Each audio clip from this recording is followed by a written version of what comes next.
Luiz Felipe foi encontrado morto em uma área rural, às margens de plantações de soja, local isolado, coberto por um pano branco. A princípio, não havia sinais claros de violência, mas posteriormente foi constatado que ele havia sido baleado.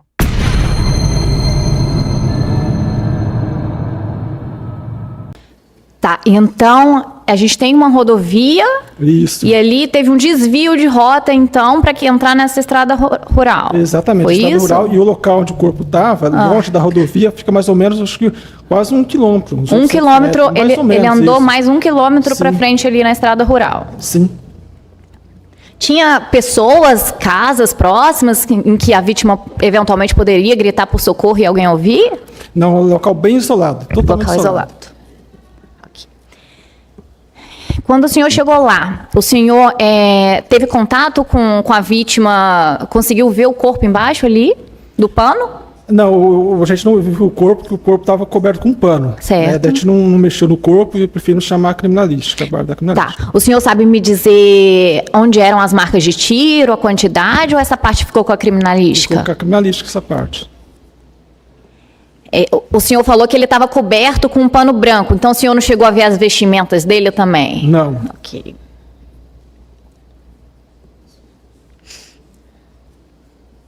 Tá, ok. Vamos prosseguir. Aí o senhor mencionou que chegaram alguns... Era mais ou menos que horas esse... Então, a gente chegou lá no local lá e passou mais ou menos uns 40 minutos, chegou a criminalística. Certo. E a criminalística isolou o local ali, que a gente já tinha isolado, e começou a fazer a perícia. Nesse meio tempo, chegou a Débora, né, e mais alguns familiares do Felipe. A Débora, que é a esposa do Felipe. Uhum. Daí a gente iniciou a investigação e perguntamos para ela sobre o que o Felipe tinha feito na noite anterior, né? E também algum detalhe, eu perguntei para ela algum detalhe que poderia ajudar na investigação, e ela falou que toda vez à noite ia na casa dela um Gol Prata desses modelo antigo, quadradinho, Gol quadrado. E daí a gente perguntou para ela, e ela falou que esse Gol quadrado ia todo dia na casa dela, saía com o Felipe sempre entrava nesse Gol quadrado e saía nesse Golzinho quadrado prata, né? E daí, nesse meio tempo, eu fiquei lá no local, junto com a criminalística, para o pessoal da criminalística terminar o levantamento. E nisso, o delegado Saulo e o Adilson colocou a Débora e mais os familiares delas na viatura, não sei se eles foram na viatura ou foram em carro particular, e foram lá em São Pedro do Ivaí para dar sequência às diligências. Enquanto isso, eu fiquei lá no local. Uhum. Assim que recolheu o corpo, tudo, eu peguei a viatura e fui lá para São Pedro do Ivaí, eu, o Adilson e o delegado Saulo. Daí eu fiquei sabendo, entre nós três, a equipe de investigação, que a Débora tinha falado que no dia anterior tinha ido na casa do João Vitor Rossetti. Ok. Né? E daí tudo isso aí também foi por causa do Gol, né? Porque depois a gente descobriu que esse Gol tinha alguma coisa com eles ali, né? Uhum. Então a Débora falou que no dia anterior tinha ido na casa desse João Vitor Rossetti, né? E a gente foi o investigador Adilson, o delegado Saulo, na casa do João Vitor, que eles moram ali naquele conjunto Virgílio Seco, conhecido como Mutirão, em São Pedro do Ivaí. Eles moram perto por ali. E daí a gente foi lá na casa, chegamos lá, batendo palma lá na casa, saiu o João Vitor, né? Rossetti. E a gente questionou ele se o Felipe tinha ido na casa dele e tal, no dia anterior, e o João Vitor falou que tinha ido à tarde, né? E tinha ido à tarde, tinha ido o Luiz Felipe e a Débora na casa dele, do Rossetti à tarde. E daí a gente perguntou desse Gol quadrado, eu perguntando para eles, Rossetti, o João Vitor, esse Gol quadrado, modelo antigo, esse Gol quadrado pertence ao meu cunhado, que é o Adrian, né? E daí a gente perguntou para ele, pro João Vitor Rossetti, a gente perguntou para ele o que ele tinha feito na noite anterior, onde ele tinha ido na noite anterior. Ele foi bem enfático e falou para nós que ele ficou a noite inteira na casa dele, né? Eu fiquei a noite inteira na minha casa aqui, não saí da minha casa, o João Vitor Rossetti disse, né? E daí, na sequência, a gente foi até a oficina onde o Adrian trabalhava, e na frente lá estava o Gol quadrado dele lá. E a gente questionamos o Adrian sobre o homicídio, ele desconversou também, não comentou nada sobre isso aí, sobre homicídio e tal, negou, né? Não deu detalhes, não. Tá, Tá, quando o senhor questionou ele sobre o homicídio, o senhor lembra se ele demonstrou algum nervosismo, alguma indiferença? Nervosismo demonstrou sim, ficou bem Demonstrou. nervoso. Tá. E daí a gente perguntou para o Adlian o que ele tinha feito na noite do homicídio. Ele falou, eu fiquei no sítio, lá na casa do meu padrasto. E daí a gente convidou ele... Tá, ele mencionou que ficou no sítio do padrasto. Do padrasto, que mora Ele no mencionou sítio. que mais alguém estava com ele, não, nesse sítio? Ou ele foi sozinho, ele falou? Não, ele não mencionou, não. Ele não mencionou ninguém. Não, que eu Tá. me lembre, não. E daí a gente convidou ele para ir até o sítio, e voluntariamente ele foi até o sítio com nós, né? Chegamos lá no sítio, lá, eu fiquei com o Adlian na viatura, e o investigador, o policial Adilson e o delegado Saulo foi conversar com o padrasto do Adlian. Tá, esse sítio, ele é distante de onde o senhor estava? Ele é distante. Qual a distância, mais ou menos? Mas de São Pedro de Ivaí, e fica mais ou menos uma distância de acho que uns 5 ou 6 quilômetros longe de São Pedro, sentido Bom Sucesso. Tá certo. Daí a gente chegou no sítio lá, eu fiquei na viatura junto com o Adlian, e o delegado Saulo e o policial Adilson foi conversar com o padrasto do Adlian, que é o seu Antônio. E chegou lá, né? Daí eles pediram autorização lá, autorização por vídeo lá, conversou com o padrasto, né? Eles fizeram, mediante a autorização dele, entraram na casa lá, fizeram vistoria, parece que, se não me engano, encontraram alguns estojos de munição e tal. Mas assim, o mais importante na hora lá foi que é o seguinte, eu fiquei sabendo, porque depois que eles conversou com o padrasto, eles foram até a viatura, né? Nesse meio tempo também, eu conversei com eles falou que é o seguinte, o padrasto do Adlian falou o seguinte, que à noite, tinham vindo à noite, mais ou menos às 10 horas da noite, o Adlian, o João Vitor Rossetti, a esposa do João Vitor e o menor Michael. Tinha passado a noite inteira na casa. E ele relatou que o João Vitor Rossetti tinha passado a noite inteira lá no sítio. Só que é o seguinte, anteriormente, o João Vitor Rossetti tinha negado isso aí. Ele tinha falado que tinha ficado a noite inteira na casa dele, lá em São Pedro do Ivaí. Então, isso já despertou uma suspeita nossa do envolvimento dele no homicídio. Por que ele mentiu para nós, né? Se ele tinha passado a noite inteira a noite toda no sítio, ele negou, disse que tinha ficado na casa dele a noite inteira. E a gente já desconfiou do envolvimento dele do homicídio, né? E também do Adlian também. E nisso a gente voltou para São Pedro do Ivaí e fomos localizar o João Vitor Rossetti para conversar com ele sobre esse detalhe aí. Chegamos na casa, ele não estava mais na casa, a casa estava toda trancada, vizinho nenhum sabia dele, né? E a gente percorreu São Pedro do Ivaí inteiro atrás dele e não encontramos ele. Tanto depois disso aí, a gente não viu mais ele até o dia da prisão, né? E daí, nesse tempo aí, a gente conseguiu localizar um adolescente, o Michael, que tem o apelido de vulgo Periquito. A gente conversou com o Michael, a mãe dele estava junto dele também na hora lá. Ele estava na rua ali, numa esquina perto da casa dele, que o Michael é vizinho do João Vitor Rossetti, a casa ao lado. Encontramos o Michael na esquina, questionamos o Michael sobre o homicídio, e o Michael, na hora ali, já admitiu, né, que ele tinha matado o Luiz Felipe. Tá, o senhor mencionou um detalhe que a casa de Maicon é muro a muro com a de Rossetti? Muro a muro. Tá. Muro a muro.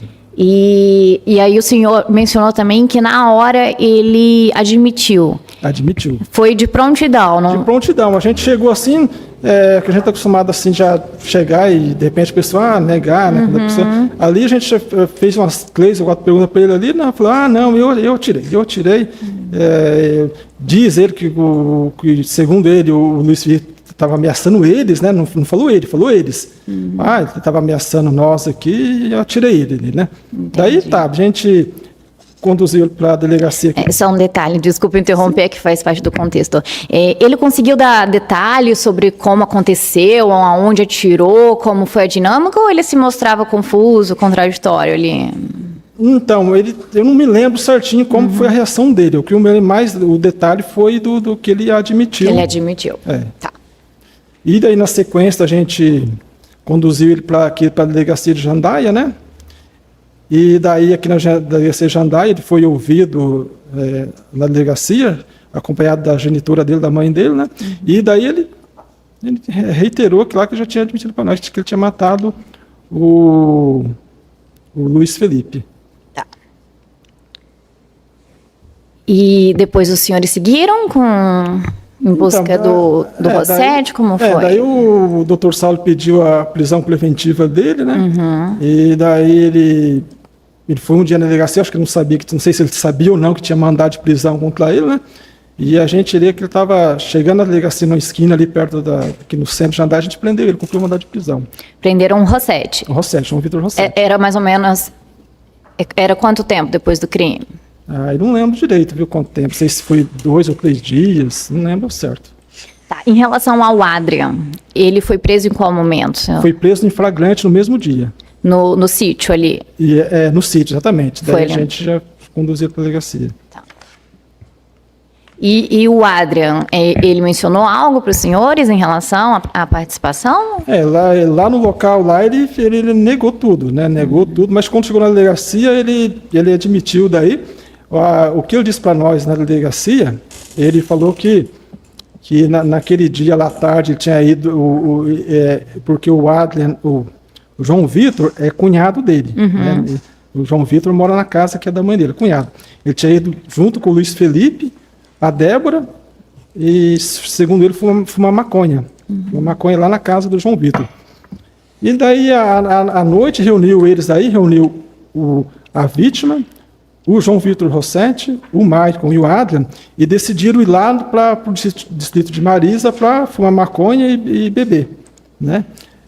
Tá, então só para deixar claro, a primeira reação dele foi negar. Que nem esteve, não estava no local. Lá no local. Depois ele falou que estava. Isso, depois falou que estava. Chegou na delegacia, ele conversou com nós, não sei se ele estava mais calmo, e ele acabou admitindo isso aí. Diz que foi, daí esse detalhe, foi para o distrito de Marisa, junto o grupo deles ali, para fumar maconha e beber.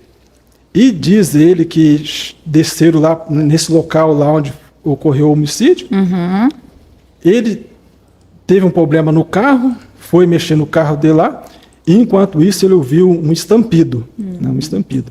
Outro detalhe que eu esqueci de avisar a senhora foi o seguinte, lá, a hora que a gente localizou o Maicon, menor, o Maicon menor, disse para nós lá no local que tinha pegado a arma da mão do Adrian para matar a vítima. Certo. E daí o Adrian lá na delegacia tinha dito para nós que tinha ido até o local lá onde estava o corpo, que ocorreu o homicídio, aquele local isolado.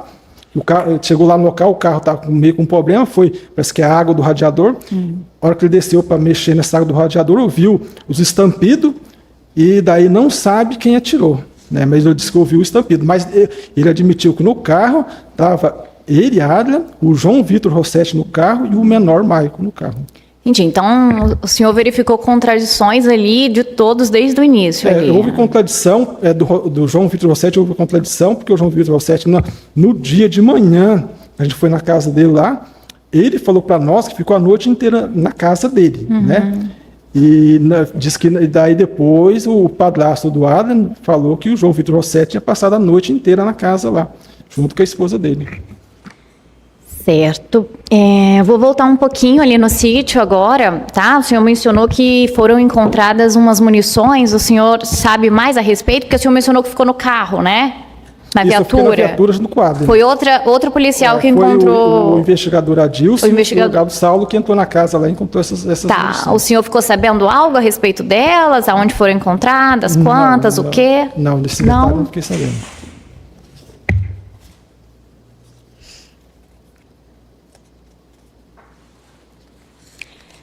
Vou voltar também um pouquinho aqui, só para esclarecer a questão. Foi o senhor quem conversou com o seu Antônio, o padrasto do Adrian? Não, foi o delegado Saulo e o policial Adilson conversou com ele. Tá, e aí eles contaram para o senhor o teor da conversa? Daí a hora que eles saíram da casa e chegaram para a viatura, eu perguntei para eles o que o padrasto do Adrian falou. Daí eles falaram para mim esse detalhe aí. Tá, o senhor sabe me dizer se teve alguma contradição em relação ao horário que eles chegaram no sítio? Que o Adrian teria dito que foi determinado horário e o padrasto falou outro horário? Não, esse detalhe não. Só sei que o padrasto tinha falado que tinha chegado por volta de umas 10 horas mais ou menos da noite, um horário aproximado. Chegando em delegacia, o senhor continua acompanhando eles lá ou foi embora? Não, eu fiquei até o final, até o final, até o recolhimento do Adrian na carceragem. Certo. O senhor sabe me dizer ali se eles em algum momento se encontraram ali, trocaram olhares, se teve alguma conversa, ainda que informal, foi feito em conjunto ali? Não, o Michael e o Adam ficaram Adrian. totalmente separados, salas separadas. Eles prestaram depoimento em salas separadas. Salas separadas. Tá certo.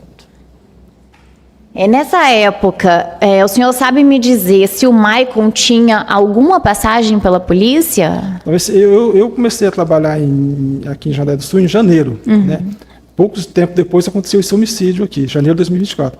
Esse adolescente, Michael, eu não lembro dele se anteriormente a 2024 ele tem alguma coisa, problema. Tá. O senhor falou que chegou recente lá, né? Isso, Logo aconteceu o homicídio, mas quando os policiais chegam, geralmente tem ali uma troca de informações. O senhor sabe me dizer se o Maicon era temido na comunidade ali? As pessoas tinham medo do adolescente ou era um adolescente comum, normal? Não, esse adolescente era tranquilo, a gente não tinha, porque tinha uns mais bem terríveis lá no local. Ele era mais estragadão.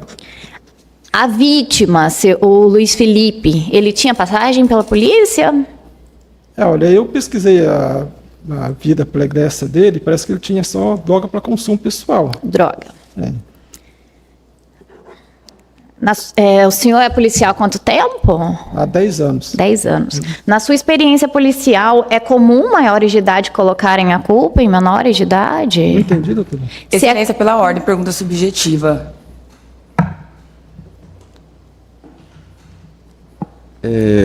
Não, a pergunta, doutora, no meu entendimento, não é subjetiva, ela é objetiva perguntando se isso é comum em outras situações. Então, Mas no difere do fato, né, doutor? Daí já vem uma opinião dele como policial, experiência policial, não algo concreto. Aí ele vai dar a opinião dele na situação. Não, mas ela não perguntou a opinião dele. A gente precisa saber o que ocorreu e o que ele mexeu dentro da investigação. Não, certo, mas... doutora, eu não estou perguntando a opinião dele sobre esse fato, doutora. Eu estou perguntando a experiência profissional dele durante 10 anos. Essa pergunta foi essa que foi a pergunta, não foi opinião. Só né? então, que eu pedi. Não, está gravado e pode ser objeto de recurso depois, doutora. Eu vou repetir a pergunta. Eu questionei o senhor se, pela sua experiência profissional nesses 10 anos, se é comum maiores de idade colocarem a culpa em menores de idade. Se o senhor costuma ver isso, não nesse caso específico, mas em todos em geral. Já vi em vários casos acontecer isso aí. Sempre acontece isso aí, viu? Às vezes acontecer crimes assim, todo tipo de crime, geralmente a polícia prende 3 ou 4 indivíduos, se tiver um menor no meio, sempre joga a culpa no menor, sempre assim. Isso é comum acontecer em todo tipo de crime. Tá certo, Cleiton. Da minha parte eu estou satisfeita. Tem algum detalhe da investigação que eu não tenha perguntado, que o senhor se recorde e queira dizer? Não, acho que já seria isso aí. Tá certo, então. Da minha parte é assim. Obrigada. Sem perguntas. Doutora, pela defesa. Sim, excelência, obrigada. Bom dia, Cleiton. Bom dia, doutora. Vamos lá, Cleiton, só para a gente esclarecer mais alguns pontos. Esse local, então, onde encontrou o menor Maicon, o senhor disse que de imediato ele já teria assumido que cometeu o homicídio. Sim. Ele chegou a dar detalhes de quantos disparos ele efetuou, de como ele fez a ação? Não, os detalhes não. Falou que não. Foi eu atirei na vítima lá, mas não falou quantos tiros deu. Certo. O senhor, na delegacia, sabe dizer se ele comentou detalhes, se ele deu esses detalhes no depoimento? Eu acredito que tenha dado esse detalhe no depoimento, sim, de quantidade de tiro. Certo. O senhor disse que permaneceu todo o tempo na delegacia e que o Adrian e o Maicon teriam ficado em salas separadas. Foi a todo momento o procedimento? Sim, todo momento em salas separadas os dois. Certo. A mãe do menor estava acompanhando? Sim, todo momento acompanhou o menor. Certo. O Adrian, o senhor disse que, quando foi questioná-lo, ele negou participação? Negou, lá no local, lá no sítio, lá onde a gente abordou ele lá na oficina, ele negou. Na delegacia, o senhor se recorda do interrogatório dele, o que ele disse? Na delegacia ele contou para nós que a vítima, o Luiz Felipe, tido na casa deles lá, né? Na casa lá do cunhado dele, que é o João Vitor Rossetti, ele ficava fumando maconha lá, usando droga, né? E depois, à noite, eles foram lá para o distrito de Marisa e chegou ali na rodovia, desceram nessa estrada rural lá, que foi verificar um problema mecânico no carro dele. E ele narrou algum consumo de drogas nessa ocasião? Ele falou que tinha ido lá para o distrito de Marisa fumar maconha, junto com ele. O grupo deles foi lá, segundo o Adler, né? Tinha ido lá para fumar maconha. Certo. E aí, o que mais que ele deu de detalhes, o senhor se recorda? O Adler? Isso. Foi que ele chegou lá nesse local lá onde a vítima foi morta, parou o carro, disse que foi mexer no radiador do carro e abriu o capô do carro ali para ver o radiador, algum problema mecânico, e nisso ele ouviu os barulhos dos tiros, do disparo. Mas ele falou que não sabe quem atirou, se foi o menor ou o Rossetti, o João Vitor. Ele não disse isso aí. Ele falou que não viu quem atirou. Certo. Ele não assume participação no homicídio. Em momento algum, para vocês, ele assume participação no homicídio. Só que o menor, o Michael, disse que ele pegou a arma da mão dele, né? Então, o menor Michael tinha dito para nós que ele tinha pegado a arma da mão dele. Certo. Quando vocês realizaram buscas no sítio, sabe dizer quem que residia nesse sítio? O Adler e o padrasto do Adler. E parece, se não me engano, a mãe dele também. A mãe dele também morava no sítio. Certo. Os três moravam no sítio. Então o Adrian residia nesse sítio, morava? Sim, morava nesse sítio. Certo. Foi localizado arma de fogo quando das buscas? Olha, quem entrou na casa lá foi o Adilson e o delegado Saulo, né? Se eu não me falho a memória, a arma não, foi só as munição. A arma não foi recolhida, não, só munição e parece que estojo deflagrado. Certo. Se recorda se essas munições ou estojos são da mesmo calibre utilizado no homicídio, sabe, sobre o resultado da perícia? O resultado da perícia eu não tive acesso. Né? Certo. Acredito que foi o delegado do Saulo tenha tido acesso a esse resultado. Certo. Quanto tempo após o homicídio vocês prenderam o Adrian e o Maicon? Deixa eu ver. Foi a data, o horário certo que ocorreu o homicídio, eu não sei, né? Mas eu acho que foi por volta de umas 9h30 da manhã, a gente já prendeu já os dois, já, o Maicon, o adolescente, e o Adrian, umas 9h30 da manhã do dia seguinte ao homicídio. Não, no dia seguinte, porque o corpo foi encontrado mais ou menos umas 9 horas, acho que umas 10 horas, eu acho, umas 10h30, a gente prendeu os dois. Certo. Só para a questão técnica, né, até para que os jurados entendam. Não, desculpa, acho que foi no período da tarde, viu, doutor? Desculpa, foi engano meu.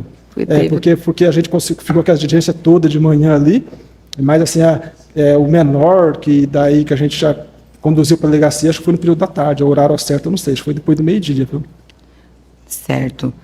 Só para que os jurados entendam, essa questão técnica, né, de preso em flagrante, não foi ali no momento em que ocorreu o crime, mas foi após a investigação e levantamento de dados. Isso. Ali, certo. O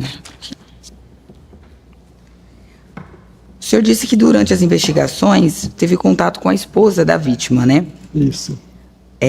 Ela teria afirmado, o senhor disse aqui, que o Felipe, a vítima, sempre saía com essa pessoa do Gol Prata. Do Gol Prata, um Gol Prata, ia na casa deles lá e pegava o Luiz Felipe e saía desse Gol Prata. Foi assim o início que o fio da meada da investigação que a gente pegou, esse Gol Prata. E ela falou se ela conhecia essa pessoa do Gol Prata, se eles eram amigos ou não?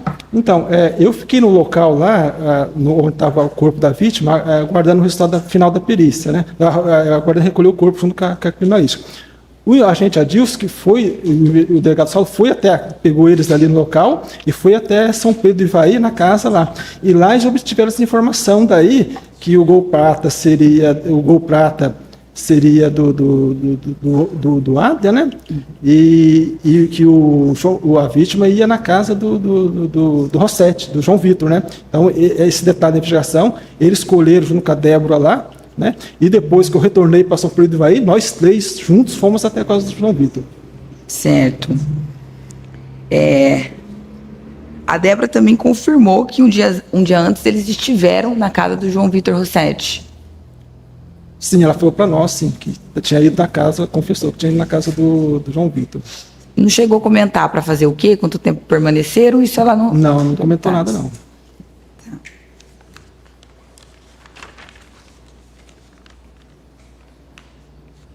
Quando o Adrian foi preso, onde que ele estava no momento da prisão dele? A gente encontrou ele na oficina. Ele estava na oficina onde ele estava trabalhando de mecânico lá na oficina. Isso que eu ia perguntar. Ele estava na oficina, era o trabalho dele? Ele afirmou para nós que trabalhava lá de mecânico nessa oficina. Ele estava dentro da oficina. Certo. Nas viaturas, eles também foram levados em viaturas separadas? Ele e o Maicon? Foi separado. Foi o Adam foi na viatura caracterizada. Eu lembro que quem levou o menor foi eu e o delegado Saulo numa viatura descaracterizada junto com a mãe dele. O Adrian, ele era pessoa conhecida do meio policial? Não. Tinha ouvido falar? Era alguma pessoa perigosa ali, aqui na sociedade de São Pedro, temida? Não era perigoso. O Adrian, né? O Adrian, Isso, sim. Pela minha parte é só. Satisfeita. Cleito, obrigada. Obrigada, excelência. Ok, doutora. Jurados, tem alguma pergunta? Não? Ok. O senhor está dispensado, então. Agradeço. Bom dia.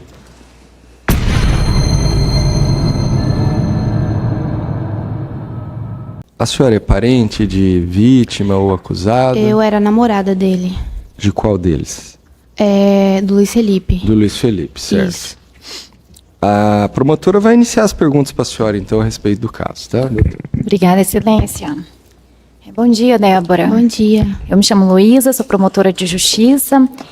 A senhora já foi ouvida em outras oportunidades nesse processo, tá? Mas esse é o depoimento mais importante da senhora, porque é perante os jurados, tá? Então eu vou ter que refazer algumas perguntas. Infelizmente, a senhora vai ter que reviver novamente alguns momentos, mas isso é necessário para que os jurados possam compreender o que de fato aconteceu ali, tá ok? Uhum.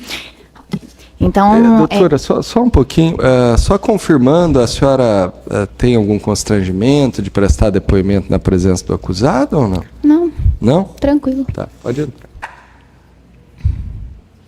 Débora, só para esclarecer, seu direito prestar depoimento na ausência dele, tá? Caso a senhora tenha qualquer receio, é só a senhora falar, não precisa nem justificar, tá ok? A senhora, mesmo assim, quer que ele esteja presente? Pode continuar? Então, continuando, a senhora era o quê do Luiz Felipe, Débora? Namorada. Namorada? Isso. Os senhores estavam morando junto nessa época? Sim. Sim? Há quanto tempo que estavam em relacionamento? A gente tava há 3 anos e meio no relacionamento, mas há pouco mais de 1 ano e meio morando junto. 1 ano e meio morando junto. Certo, Débora. O que aconteceu nesse dia? Conta pra gente, começando ali pelo período da tarde, aonde que os senhores foram juntos, que horas foram fazer o quê, que horas voltaram, o que aconteceu primeiro ali naquele momento da tarde? Sim, eu trabalhei naquele dia que... Se puder falar um pouquinho mais alto para que a gente possa... Eu trabalhei naquele dia que eu trabalhava na usina da minha cidade. Cheguei em casa por volta de umas 3h30, por aí. Ele estava em casa, fiz os meus afazeres de casa, tudo mais. A gente deu uma volta de moto. Ele passou na casa de um conhecido dele para pegar maconha, porque ele era usuário, né? Depois a gente chegou em casa, eu fui fazer janta. Ele recebeu uma ligação. Tá, eu vou pausar a senhora, porque a gente vai bem devagar para a gente conseguir entender o que aconteceu ali. Então, ele foi na casa de um conhecido pegar maconha. Isso. A senhora sabe quem é esse conhecido, o nome dele? Eu sei que na época eu não sabia quem era, porque eu fiquei na moto, né? Nós dois, e eu não tenho conhecimento de ninguém. Agora eu sei que era o Rossetti. O João Vitor Rossetti. Isso. A senhora na época não conhecia ele? Não. O Luiz Felipe conhecia? Conhecia. Tá. Qual que era o grau de era amizade? Eu creio que eram amigos. Eram amigos. A senhora mencionou que ele foi pegar maconha. O Luiz Felipe era usuário de maconha. Isso. Você sabe me dizer se ele costumava ir sempre ali nessa casa do João Vitor? Então, eu não sei te dizer, porque eu ia trabalhar, ele também trabalhava, fazia bico, sabe? Então, eu não sei te dizer se ele ia sempre. Foi a primeira vez que eu fui lá, foi aquele dia. Tá. E quando a senhora foi lá, nessa tarde ainda, quem que tava lá? Eu tava na moto, então eu não vi. Não chegou a ver? Eu não cheguei a ver. Tá. Chegou a ver o João Vitor Rossetti lá? Ele só entregou na mão do Ele entregou. Felipe e a gente foi embora. Tá. Ok. Então, os senhores ficaram um pouco ali. Isso. Foram embora logo em seguida. Isso. Ok. Aí chegaram em casa e aí o que aconteceu ali? Eu cheguei em casa, fui preparar a janta, ele recebeu uma ligação e falou que ia sair com alguns amigos. Daí eu falei, tudo bem. Isso era que horas, mais ou menos, a senhora Por lembra? volta de umas 7h30, Umas por 7, aí. 7h30. Isso. Tá, um detalhe importante que a senhora acabou de mencionar que eu quero confirmar com a senhora. Ele recebeu a ligação ou ele deu uma ligação? Eu creio que ele deve ter recebido, porque ele estava no celular, né, mexendo, eu escutei ele falando alô, Alô? então eu creio que ele deve ter recebido uma ligação. Ok, obrigada. Ok, aí ele avisou para a senhora que ia sair. Isso, com alguns amigos. Ele falou que ia com alguns amigos, não Isso. falou com quem, não falou para mencionou, onde, nada? não. Tá. Ele saiu andando, saiu de carro, saiu como? Ele saiu e eu vi que na frente tinha um Gol estacionado. Só que eu não sei quem estava dentro porque os vidros eram escuros, sabe? Uhum, mas a senhora chegou a ver um Gol buscando ele. Isso.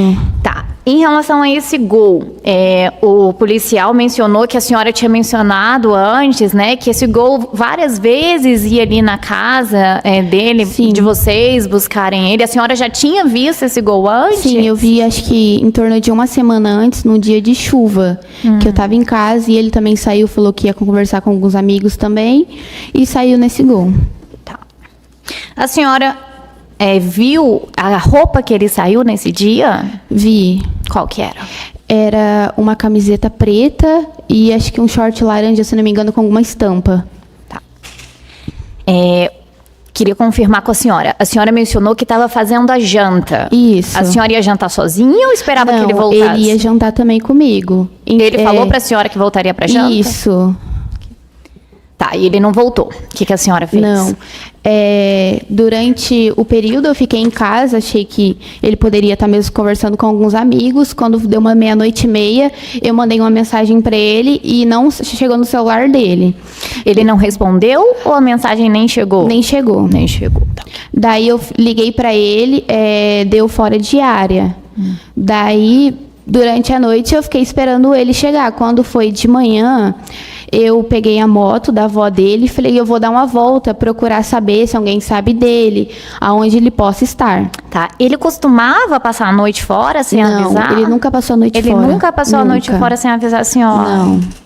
Tá. Aí a senhora foi, então, em busca, né, de ver se alguém saberia. A senhora foi para onde? Daí eu fui na casa desse menino que a gente tinha ido mais cedo. Esse menino é o João Vitor Rossetti. Isso. Tá. E aí? Ele falou que não sabia dele. Ele falou que não sabia dele. Isso. Ele demonstrou algum estranho, uma nervosismo, alguma reação estranha? Foi frio? Foi simples? Como é que foi? Ele foi bem simples, sabe? Só falou que não sabia, eu fui embora. Ele chegou a afirmar para a senhora se o Luiz Felipe teria passado lá na casa dele antes ou não? Sim, falou que ele tinha descido lá e quando foi 9h da noite ele subiu embora. Tá, então ele afirmou que viu o Luiz Felipe naquele dia e que por volta de 9h ele teria ido embora. Isso. Ok. Dona Débora, como que a senhora ficou sabendo da morte dele? Até então a senhora não tinha informação. E depois? Não. Eu cheguei em casa, uma amiga minha me ligou perguntando cadê o Felipe. Eu falei que não sabia, que ele tinha sumido. Ela me mandou uma foto e falou assim, olha, chegou essa foto para mim, mas eu acho que não é ele. E quando eu entrei, era ele morto. Como é que foi esse momento para a senhora? Esse momento que a senhora recebeu essa foto do Luiz Felipe? Eu desabei, né? Como qualquer pessoa iria desabar, né? Ver a pessoa que você ama, que você vive tanto tempo, né? Porque 3 anos e meio não é 3 dias, não é 3 horas, né? Morto, sem entender o que pode estar acontecendo, né? Para mim foi um momento muito doloroso. A senhora estava com a dona Maria, a avó dele, nesse Isso, momento? eu estava com ela. Durante a noite, ali, a madrugada, as senhoras estavam trocando mensagens sobre Isso, ele a gente também? tava, ela viu que a luz da minha casa estava acesa e não costuma ficar acesa, né? Ela mandou mensagem para mim perguntando se eu estava bem, porque eu tenho problema com ansiedade, daí eu não durmo. Daí ela perguntou se eu estava bem, eu falei que eu estava meio mal porque o Felipe tinha saído e não tinha voltado ainda. Ela também ligou para ele, mandou mensagem e também ele não obteve resposta. E a dona Maria, como é que ela reagiu com a morte do neto? Ah, como eu, né? Acho que um pouco pior, porque ela criou ele desde pequeno, né? Era o neto barra filho dela, né? Ela chorou muito comigo também, desabou também. Daí a gente ligou para a tia dele, para a gente ir até o local, né? Para ver o que tinha acontecido. Tá, então a senhora foi até o local. Fui. A senhora pode descrever pra gente a cena que encontrou lá? Na hora que a gente, na verdade, a gente não sabia onde que era, né? A gente tinha uma ideia. Quando a gente estava indo, a gente viu o carro da polícia, perguntamos, daí ele falou que realmente tinha uma pessoa lá embaixo, a gente foi lá ver se realmente era ele, porque tínhamos uma esperança ainda de que não seria ele. E quando eu cheguei lá, ele estava caído no chão, cheio de sangue, sabe? As coisas dele, o boné dele estava jogado para um canto, muito triste, na terra. A senhora mencionou que era um local que a senhora não conhecia. Isso. Era um local... Como é que era esse local? É rural, né? Uma estrada indo para Marisa. Então, como eu não tenho acesso lá, há muito. Tá. A senhora sabe me dizer se o Luiz Felipe costumava ir nesse local? Não, ele não costumava. Não. Débora, se ele pudesse pedir ajuda nesse local, ele conseguiria? Tinha pessoas, tinha casas próximas? Não, era só terra. Só terra? Só plantação. Olhava para o lado, era terra, para o outro só era plantação. terra. Não tinha absolutamente nada, nada. A senhora já mencionou que não conhecia que tinha conhecido o João Vitor naquele dia, né? Isso. O Adrian, a senhora conhecia? Não. Não? E a senhora conhecia o Maicon? Eu não conheço ele. Agora eu conheço. Na né? época, na época eu não conheço. Agora eu conheço, né? Porque pelo processo, né? Mas na época eu não conhecia. Como é que o Luiz Felipe era em casa, Débora? Ele era uma pessoa muito amável. Muito. Sempre cuidou muito bem da família, sempre ajudou a mãe, a avó, sempre esteve presente, sabe? Sempre cuidou da gente. Ele alguma vez foi agressivo com a senhora? Não, sempre foi muito carinhoso, muito bondoso. Alguma vez foi violento com a senhora? Não, nunca. A senhora sabe me dizer se ele tinha alguma inimizade ali no bairro? Não. Ele chegou a mencionar para a senhora se estava sendo ameaçado por alguém? Não. Ele tinha arma, Débora? Não. Ele estava trabalhando? Tava, ele fazia bicos como pedreiro, servente de pedreiro, na verdade, né? Pintor. Então... na frente tinha um negócio que arrumava geladeira também, e ele fazia bico lá também. Então, na época, ele estava trabalhando, Sim. ele estava colocando dinheiro em casa. Sim. Esse dinheiro, ele ajudava em casa? Sim. Sim. Dona Débora, como que esse fato impactou na vida da senhora depois disso, depois que ele não voltou mais para casa? O que é que mudou na vida da senhora? Mudou tudo, né? Eu perdi o meu companheiro, a pessoa que eu mais amei na minha vida. Então, eu fiquei perdida no mundo, sozinha, sem ninguém, abandonada. Me senti muito abandonada, me senti incapaz. Tiraram um pedaço de mim, porque não só de mim, mas da família dele também. Porque é um filho, é um neto, sabe? Muito bom, caridoso, carinhoso. Então, é muito difícil. É uma coisa que a gente não consegue entender o porquê. Débora, da minha parte eu estou satisfeita. Me desculpe ter que fazer a senhora passar por isso novamente. A defesa pode ter algumas perguntas ainda, mas da parte do Ministério Público são só essas, tá ok? Obrigada. Doutor Marcelo, perguntas? Sem perguntas? Doutora, pela defesa? Sim, excelência, obrigada. Bom dia, Débora. Bom dia. Só mais algumas perguntinhas para a gente finalizar, tá? O Felipe tinha briga com alguém? Não, ele não tinha. Certo. Ele nunca narrou nada, se estava sendo ameaçado, se tinha algum problema? Não, nunca. Você disse que quando ele recebeu a ligação, ele disse que sairia com amigos. Isso, Então eram pessoas do convívio dele. isso. Esse gol que você viu ele buscando ele, você disse que tinha viu numa outra oportunidade, teria visto mais vezes também? Que eu me lembre foi essas duas. Certo. Você conhecia a pessoa do Adrian que está aqui hoje? Não, Sabe se no dia que vocês foram na casa do Rossetti, você se lembra se o Adrian ou se esse gol estava lá? não, eu não me lembro.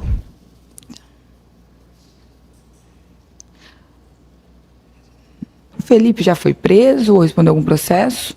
Não, que eu me lembre, não. Ele era usuário de maconha há quanto tempo? Eu não sei te dizer, porque quando eu conheci ele, eu não sabia se ele fumava ou não. Depois, durante o processo do relacionamento, né? Daí, ele me falou que, às vezes, ele fumava para distrair, sabe? A mente. Mas eu não sei há quanto tempo ele era. Certo. Sabe se ele devia para alguém? Não. Tinha dívidas? Não. Certo. Sem mais. Obrigada, Débora. Ok, jurados, juradas, alguma coisa? Não? Ok. Débora, está dispensada então. Obrigada. Bom dia, obrigado. Viu?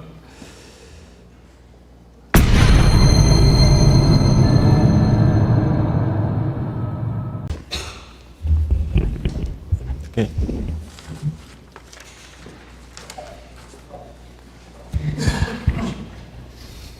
Excelência, só para adiantar, pela ordem, o Adrian vai responder as perguntas de Vossa Excelência, dos jurados e da defesa e não do Ministério Público.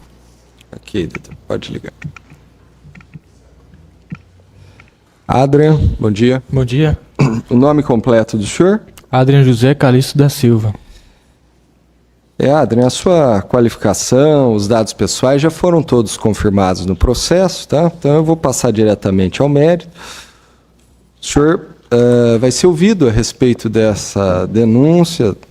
Tem o direito de permanecer em silêncio, se não quiser falar, não é obrigado, tá? Ok.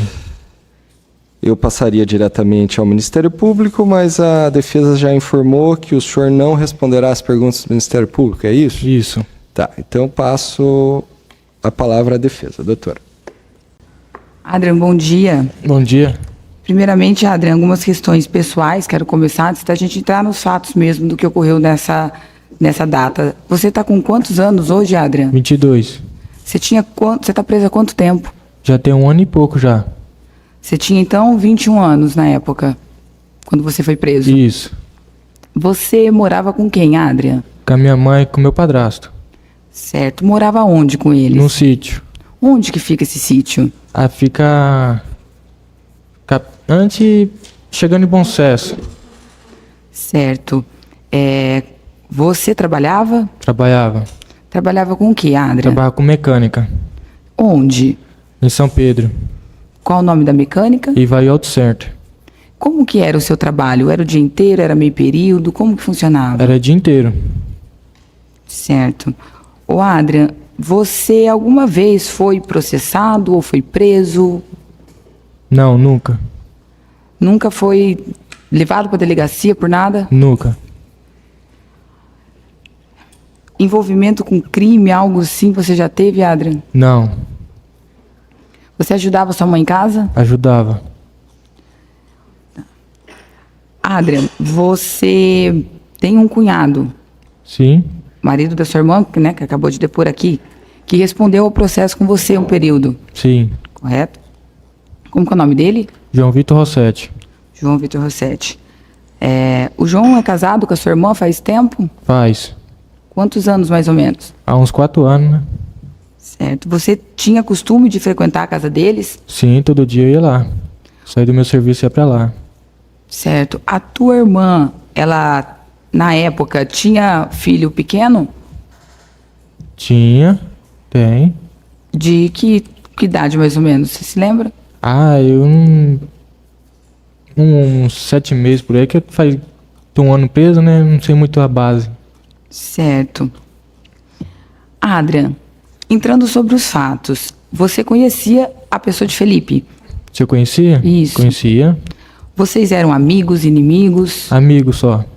Certo. Costumavam sair juntos? Nós saía. Vocês costumavam usar droga juntos, alguma coisa assim? Sim. Que tipo de droga? Maconha. Certo. Alguma vez você teve algum problema, alguma briga, alguma rixa pessoal com ele? Não, nunca. Sabe se ele teve algum problema com o João Vitor ou com o Michael, ou com alguma pessoa? Não. Certo. Adrian, o que aconteceu nesse dia que vitimou a vida do Felipe? Você poderia contar pra gente o que você se lembra, onde que você estava, o que aconteceu nessa data? Ok. Então, eu saí do meu serviço por volta de umas 5 horas, porque depende do movimento. Aí eu fui pra casa do meu cunhado, João Vitor 7. Quando eu fui pra casa deles, eu encontrei o Felipe e a esposa dele lá. Quando eu cheguei lá, eu estava trocando ideia com o Felipe, com o pessoal que estava lá no local fumando maconha. A gente ficou trocando ideia lá. Começou a chuviscar, aí a mulher dele quis ir embora, porque ele estava de moto. Aí eles pegaram e foram embora. Certo. E depois? Depois eu fiquei na casa da minha irmã trocando ideia. Por volta de umas 6h20 por aí, o Michael esteve chamando eu e o meu cunhado, que é o João Vitor 7, para nós dar uma volta na cidade para fumar maconha. Tá, vamos fazer um adendo aqui. O Michael, ele mora onde? Do lado da minha irmã.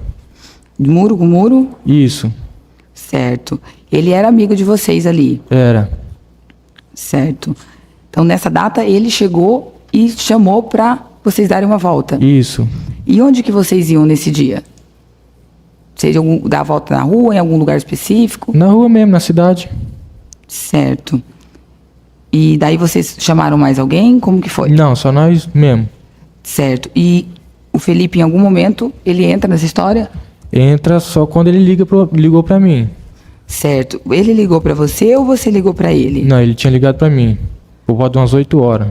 Certo. Falando o quê? Que queria parar a Marisa pra nós dar uma volta e trocar as ideias. Só isso que ele falou pra mim. Certo. E você ouviu a esposa dele hoje aqui depondo? Ela disse que aparentemente teria ouvido que ele recebeu a ligação. Sim. Você confirma que foi você ele que te ligou? Isso, ele que ligou pra mim. Tá. E aí, como que foi? Você passou a buscar ele? Isso, então, quando ele tinha ligado pra mim, aí eu busquei ele perto da casa dele, na esquina. Aí como meu carro tava junto, aí ele falou que não podia ir, né? Aí eu falei, beleza, porque ele tinha um filho pra cuidar, né? Aí eu entendi o lado dele. Aí eu deixei na casa dele, aí só fui eu e o Mike e o Felipe para a Marisa. Certo. E no caminho pra Marisa, o que aconteceu? Então, quando nós estávamos indo para a Marisa, o meu carro começou a ferver, porque o meu carro tava com os pó bebendo no radiador, entendeu? Aí eu tinha que parar meu carro pra me colocar água. Quando eu desci do carro, os meninos também desceram junto, começaram a bolar um beck. Aí quando eu tava pondo água no carro, só ouvi uns disparos, uns tiros, entendeu? Aí eu fiquei assustado com o barulho. Quando eu fui ver o que tinha acontecido, eu vi o Felipe com aquela situação. Tá. Adrian, os fatos ocorreram dentro de uma área rural, Sim, correto? correto. Pode explicar pra gente por que vocês entraram nessa área rural? Ah, era normal que a gente de vez em quando ia lá fumar maconha, mas que, como meu carro tava fervendo, eu tinha que encostar meu carro pra mim pôr a água no carro. Certo. E vocês fariam o consumo de maconha ali naquele local? Sim, Tá. Por quem que teria atirado no Felipe? olha, só tava eu, o Maicon e o Felipe. Eu tava pondo água no carro, mas quem tirou foi o Maicon. Certo. O Maicon, você sabia que ele estava armado? Não, Certo.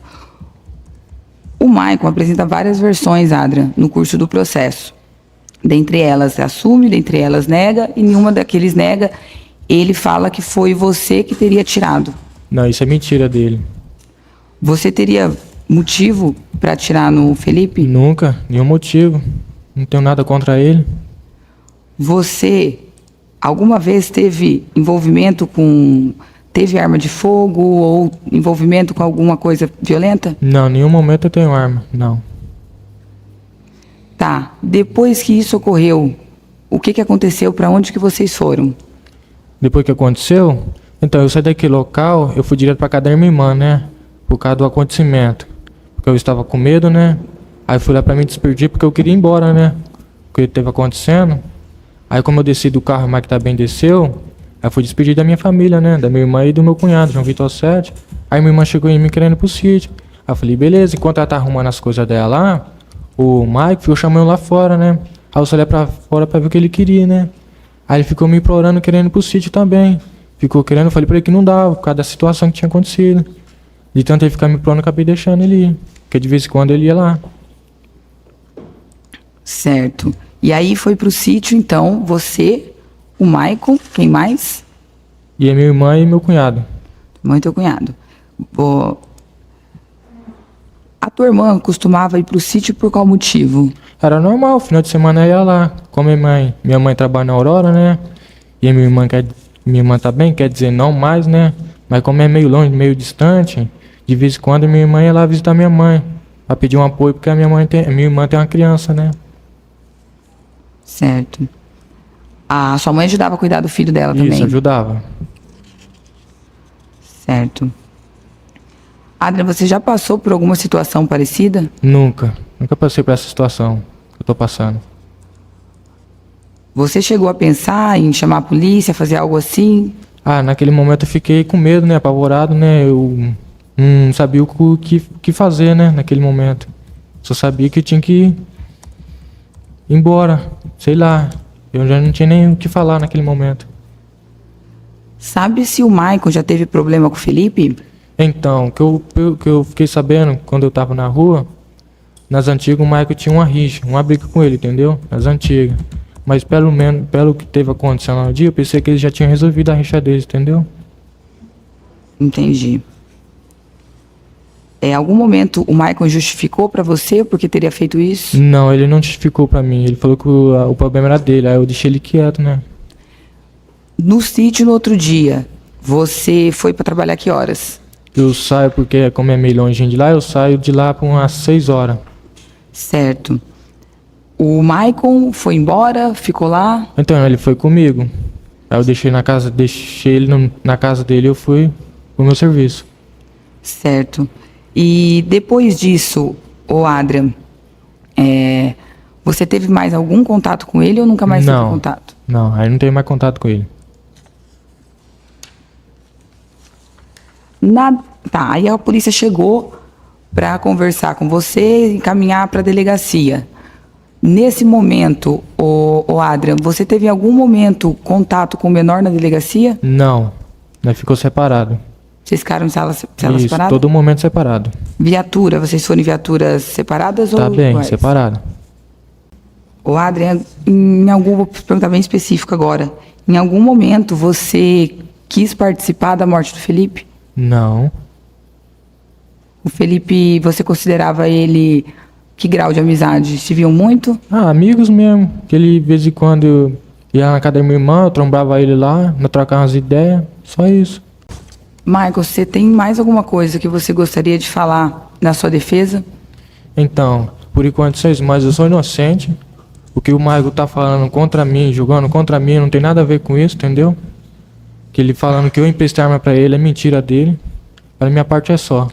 E só mais uma pergunta. Na sua casa foi localizado umas munições, que aqui tem um laudo, não corresponde com as munições do crime. Mas por que você tinha munições lá? Aquelas munição foi...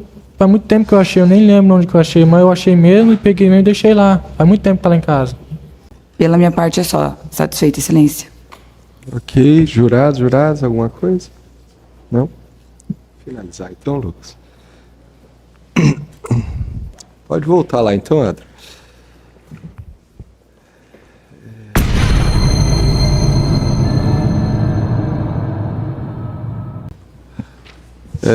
Então, para início da réplica, concedo a palavra ao Ministério Público.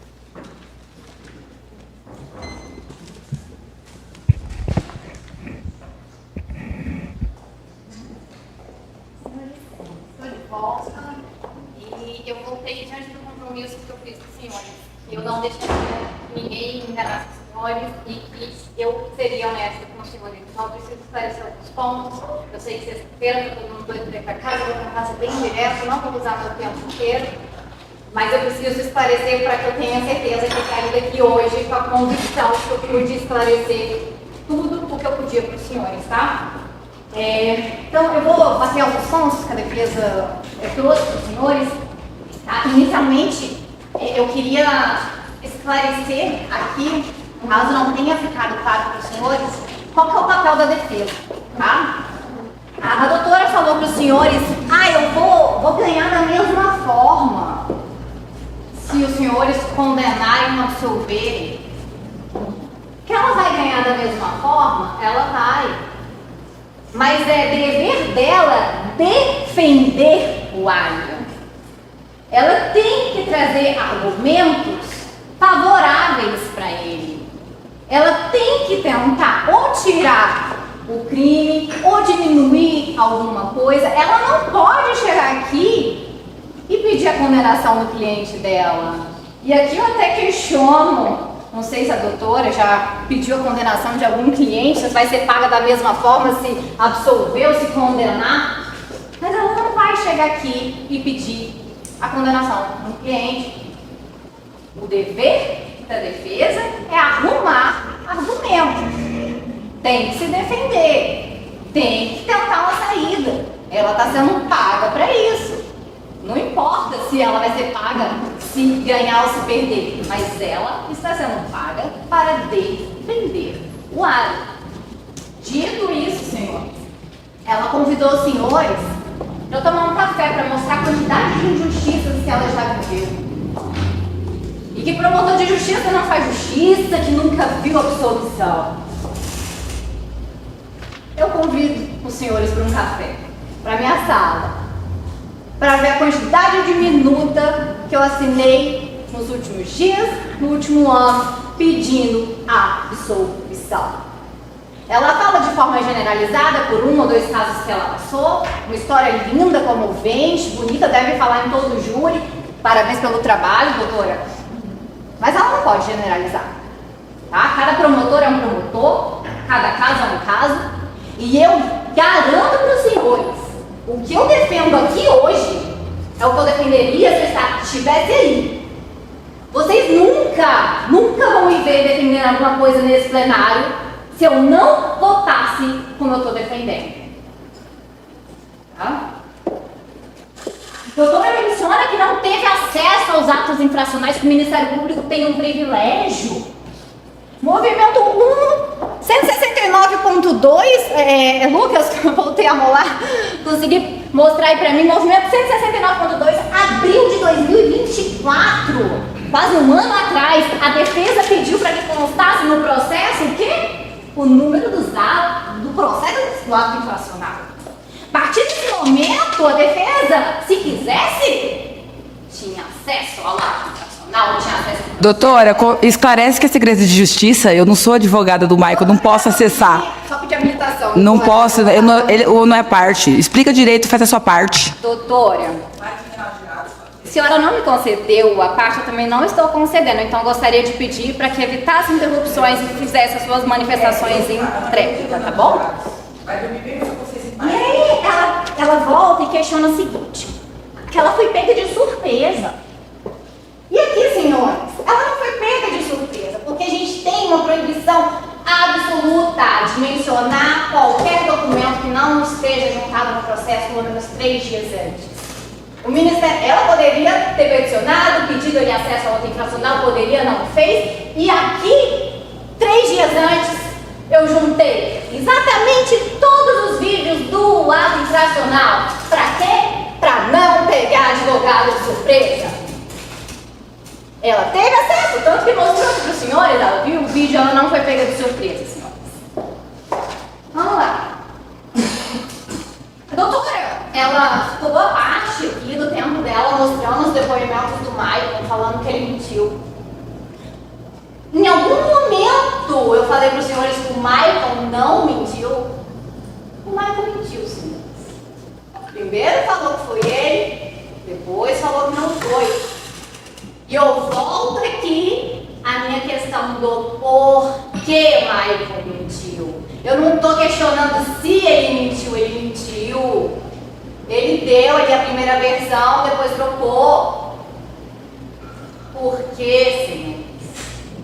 Por que, mãe?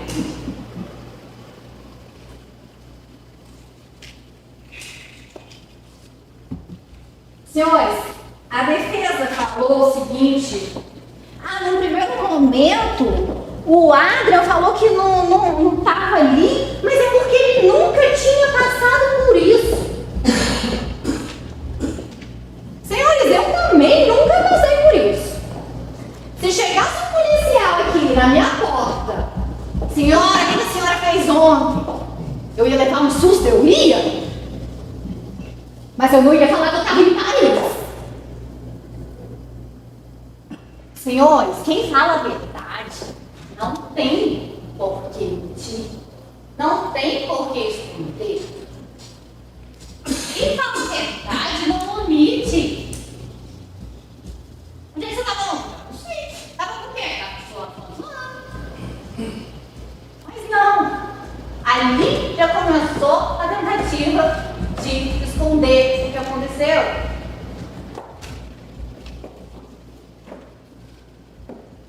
E aqui, senhores, voltamos ali. Lucas, eu vou pedir, vou ser repetitiva, movimento 469.3. Defesa falou que não ficaram em salas separadas. Isso eu já tinha falado, que eles ficaram em salas separadas. Aqui, quem tá falando não sou eu. Quem falou foi o Adrian. O Adrian falou, minuto 7.40. Ele falou na minha frente. 7h40, por favor, Lucas.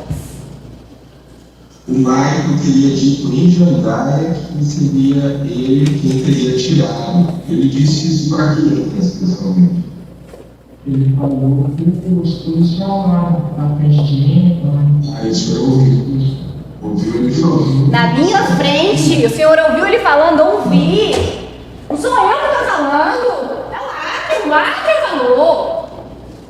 Então vocês não estão questionando. Foram ouvir salas separadas? Foram. Eu tinha até falado. Foram. Volta a defesa, não foram. Foram. Tá? Vamos lá. Vamos na questão principal aqui dessa nossa... da necessidade de vir a ré. Tá? Eu perguntei para a doutora se ela me permitiu uma parte, ela falou que não. Se eu quisesse, eu voltasse em ré, porque eu estou voltando. Senhores, naquele momento ali, eu queria fazer um questionamento. Queria entender de onde foi que a defesa tirou essa quarta pessoa. Por quê? Vamos lá. Todas as vezes, quem inseriu uma quarta pessoa foi Adrian. Todas as vezes. No início, estava com o Rossetti. Depois, estava com o irmão de Michael. Depois, sumiu o Michael, subiu o Rossetti, estava só ele e o Adrian. Aqui. O que Adrian falou? Aqui. Eu não sei se a defesa prestou atenção no que ele falou, porque, então, talvez tenha sido eu que não prestei atenção, mas... Pra mim, diante dele, ouvindo o que ele falou e anotando o que ele falou que estava só ele e Adrian. Ele e o Michael estavam sozinhos no carro. E a defesa, não foi nem o Ministério Público que perguntou, foi a defesa. E aí a defesa perguntou, quem atirou? Foi o Michael. Eu já fiz muitos júris, mas essa é nova pra mim. A própria defesa está vindo aqui perante os senhores e está falando que o seu cliente, então, mentiu aqui. Porque o Adrian falou. Estava eu e o Michael. Tinha mais alguém no carro? Não. Quem atirou foi o Michael. E agora vem a defesa e insere uma quarta pessoa de novo? Quem? É muito fácil tentar transferir para outra pessoa, hein? Surgiu uma pessoa aqui. Ninguém sabe, ninguém ouviu, ninguém viu. E aqui a gente volta para aquela questão anterior. O que ela quer? Plantar dúvidas. Por quê? Pode ser que não seja o Adrian. Só tinha o Michael e o Adrian ali. A vítima morreu. Foi o Michael. Não tenho saída, o que eu faço? Uma quarta pessoa. Vem alguém, pelo amor de Deus, que eu preciso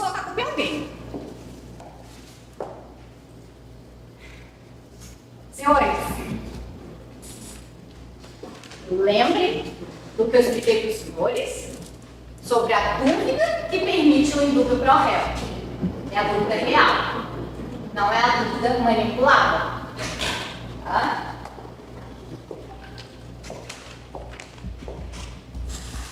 E a defesa vem e questiona o seguinte: se o Michael estava com medo, por que ele foi pro sítio? Por que não ficou em casa? E eu respondo: pelo mesmo motivo que o Michael não está aqui hoje. Essa resposta é muito fácil. Ele não tem liberdade de escolha ali. Não vai pro sítio não, você vê o que acontece. Fica em casa.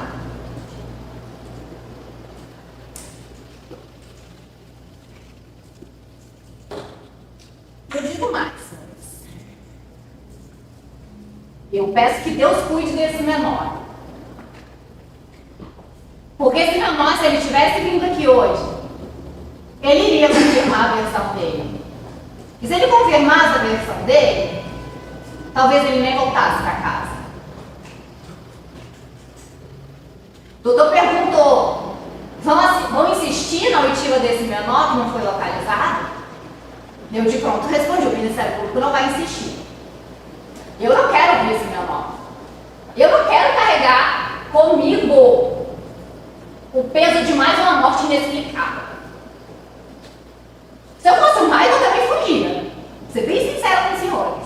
Eu também não ficava, não. Esse menino foi muito corajoso de fazer o que ele fez.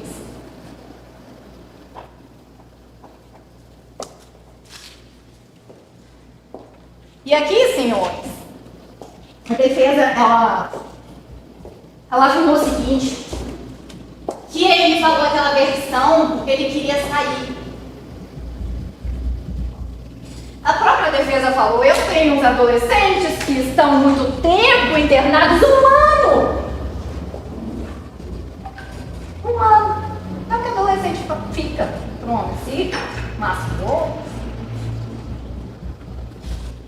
É muito bom colocar a culpa em um menor. E por isso, as pessoas sabem. A defesa vai nisso, senhores. É muito cômodo. É muito cômodo.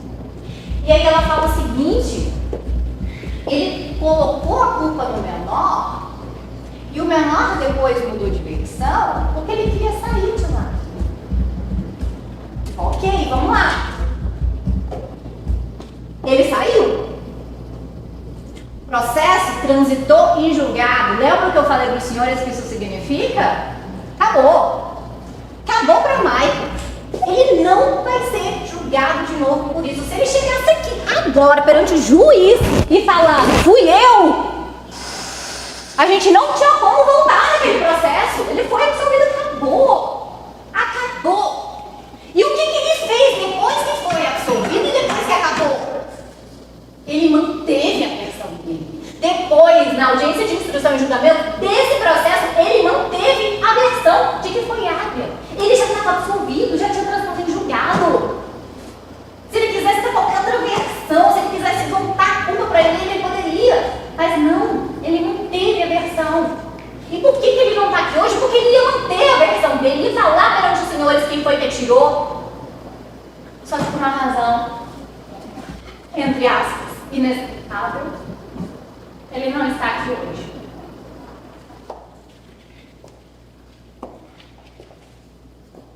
Ok, alguns pontos me chamaram a atenção na defesa. Ela questiona: se ela tinha medo, por que prestou depoimento na casa dele? Por que não se mudou de lá? Por que continuou morando lado a lado? Senhores, Michael, adolescente, 16 anos, pessoa do bairro humilde. Qual a possibilidade que Michael tem de repente achar outro local para morar, de repente explicar para a mãe dele tudo o que está acontecendo e falar: a gente precisa sair daqui porque eu estou sendo ameaçado? A vida como ela é, ele não tinha essa possibilidade. Por isso ele não saiu de lá. Por isso ele saiu ontem, na véspera do júri. Não é porque ele não tinha medo. Ele tinha mesmo.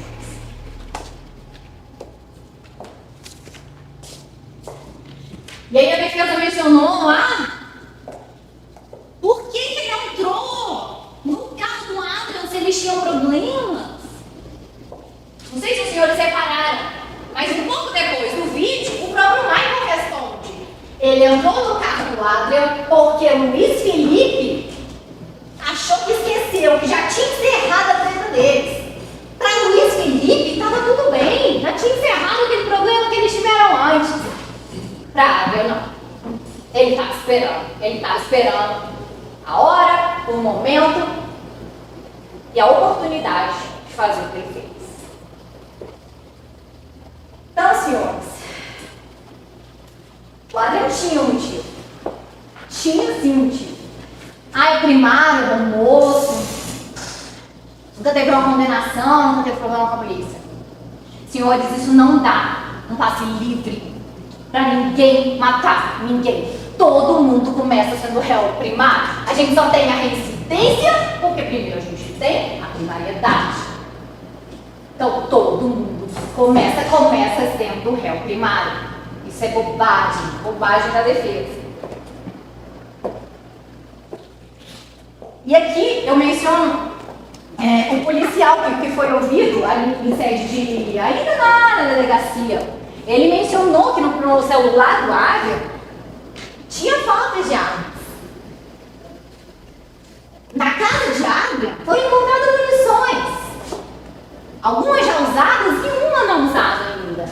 E aí eu questiono por que alguém que não tem nenhum envolvimento com crime, que é um bom moço, uma pessoa ótima, não tem nenhum BO, teria isso tudo?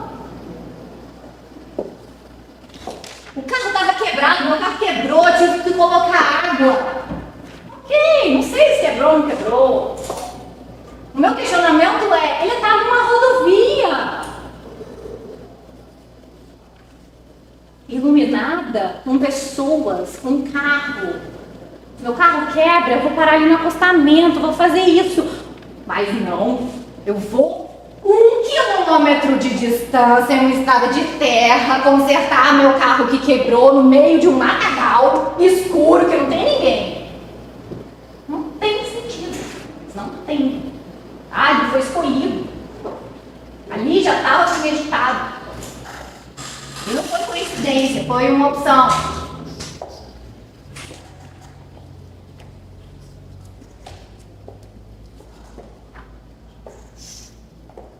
Senhores, aqui eu vi uma tentativa muito clara da defesa, tá? Ela não tem saída. As provas estão ali, as contradições estão ali, a verdade está muito clara. E o que ela faz? Ela tem uma saída. Atacar o Ministério Público. Me atacar. A doutora falou que não sabe a realidade que a promotora veio. Doutora, não sabe mesmo. E por isso, doutora, não devia falar do que não sabe. Então, senhores, doutora, fale em réplica, por favor, agora é minha hora. Senhores, a mãe de Michael, menor, está desesperada porque o filho está desaparecido. Hoje, os senhores têm a possibilidade de fazer a justiça vencer, a impunidade perder. Porque senão, amanhã não é a mãe de Michael, é a mãe de outro adolescente que vai passar pela mesma coisa. E depois outra, e depois outra. Porque é isso que acontece quando a impunidade ganha. Amanhã tem crime, e depois outro, e depois mais um.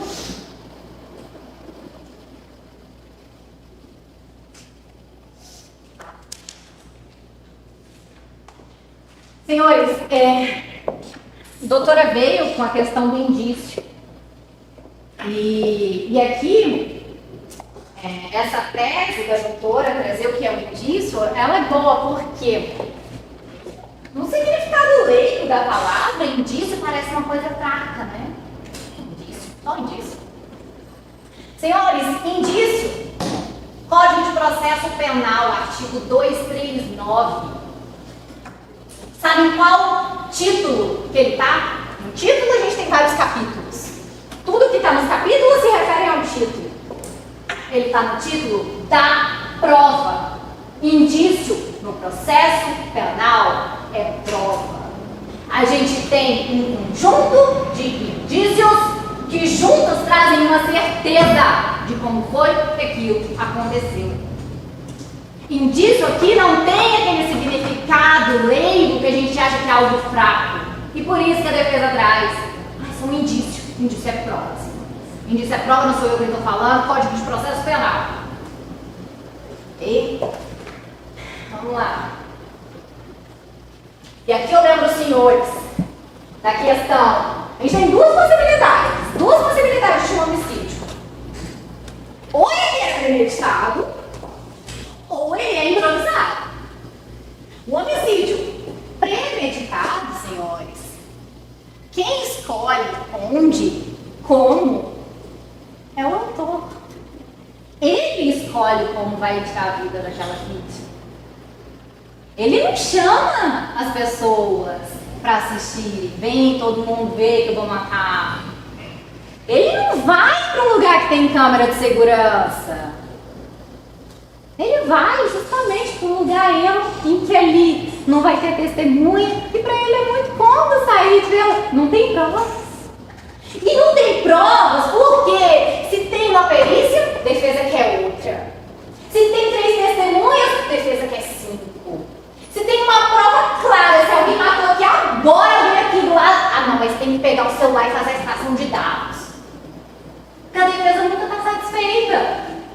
Porque a defesa, ela sempre tem que procurar dúvidas.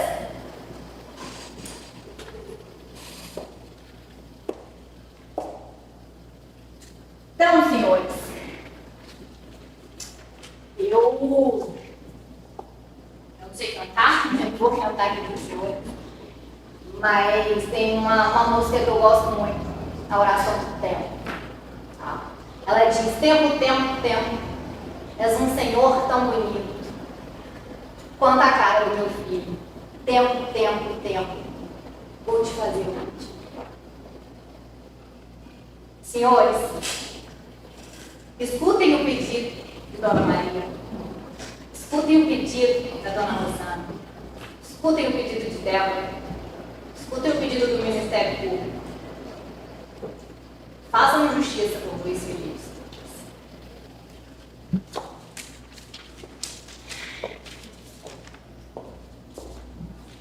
Aqui, senhores, eu vou voltar de forma mais breve aos outros crimes. Corrupção de menor. Muito me surpreendida, a doutora achou um absurdo eu pedir a condenação em corrupção de menor, porque não tem nada mais claro para o Ministério Público dessa corrupção de menor. E não é corrupção de menor, é envolver o menor em um crime. O que aconteceu? Levei o menor, peguei, levei o menor, foi comigo, estava comigo, depois ficou comigo e ainda depois corrigiu o menor a assumir. Não houve corrupção de menor, senhor? Não teve envolvimento do menor?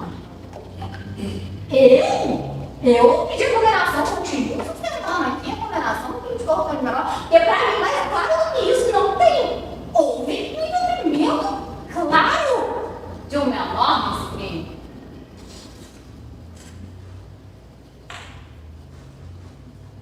Então, senhores, continuo sustentando aqui minha condenação também no crime de corrupção de menores. Em relação ao crime de posse, tá? Crime de posse de munição. Vamos lá. Dessa vez, eu que fiz uma parte ali para a doutora. A doutora falou, os tribunais, quando tem uma munição, dizem que é insignificante. Não, isso não é verdade. A gente tem posição. O que significa um tribunal? O Tribunal Superior tem decisões e, em regra, tem que ser cumpridas pelos juízes de baixo. Mas aqui, a gente tem uma cara de emergência. Alguns entendem que, quando eu encontro munição, pouca munição, uma munição, eu posso apertar, porque isso tem significância, não tem problema, ok.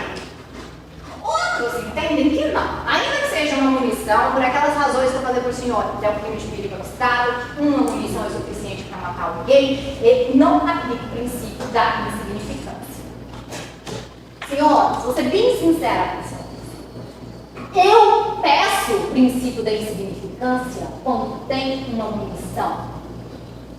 Mas por que então eu estou pedindo a condenação nesse caso? Porque eu peço a insignificância quando o caso permite me fazer concluir que naquele caso ali uma munição era insignificante. No Adra, não. No Adra, eu não acho que era uma munição insignificante. Por que eu acho que não era uma munição insignificante? Porque aquela munição insignificante ela estaria no carregador de uma arma depois e na cabeça de alguém depois. Assim como estavam as outras 5 munições que já tinham sido usadas. Nesse caso, junto com um homicídio, junto com uma corrupção de menores, eu encontro uma munição, eu não tenho como falar que isso é insignificante.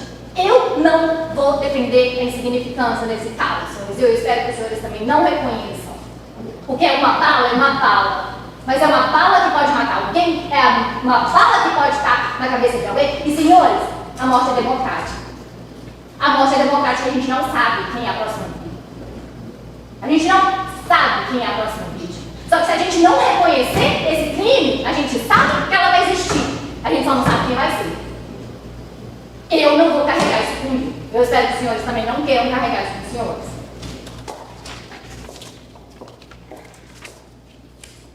Senhores,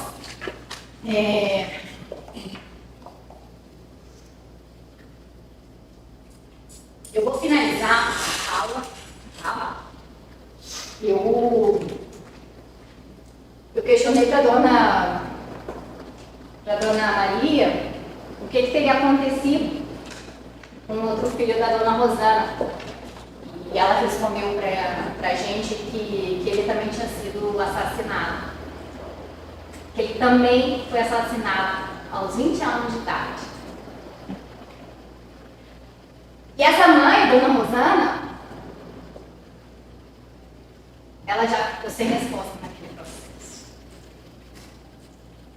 Ela ficou sem resposta porque, ao invés de ser julgado e condenado do assassino do filho dela, ele mesmo se matou. Essa mãe não sabe o que aconteceu com o outro filho dela. Ela não pode ficar sem resposta de novo. Um outro filho também morreu aos 20 anos de idade. Vocês não podem permitir isso. Para finalizar, eu estou finalizando mesmo, senhores. Vou fazer breves considerações sobre o que vai acontecer depois daqui, tá? A defesa vai voltar, ela também tem um tempo para falar sobre isso que eu estou falando para os senhores. E depois os senhores serão submetidos a uma série de perguntas, tá? Isso a gente queria tirar uma votação.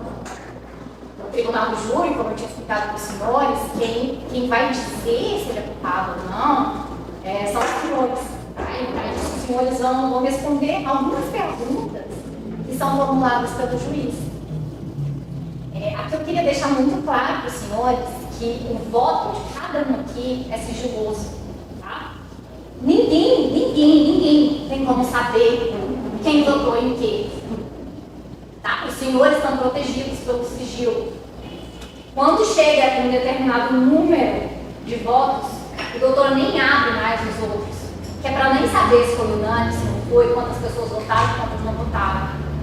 Então eu queria deixar os senhores tranquilos e dizer para os senhores que decidam conforme a convicção de cada um, sem medo, sem pressão externa, decidam conforme a convicção dos senhores. Decidam de forma que os senhores possam olhar no espelho e ter orgulho do que fizeram. E se não quiserem contar para ninguém, não precisa contar para ninguém. Mas se quiserem contar para alguém, que sintam orgulho do que fizeram no dia de hoje. Tá? Então, senhores, primeiro, o doutor ele vai perguntar sobre o homicídio, tá? Ele vai perguntar se aquele fato ocorreu. O que é isso? Ele está questionando a materialidade. O Luiz morreu? Aqui, a gente não tem como divergir, assim, morreu, nem materialidade. Então, o Ministério Público espera que os senhores respondam que sim, tá? se o Adrian foi o autor desse homicídio.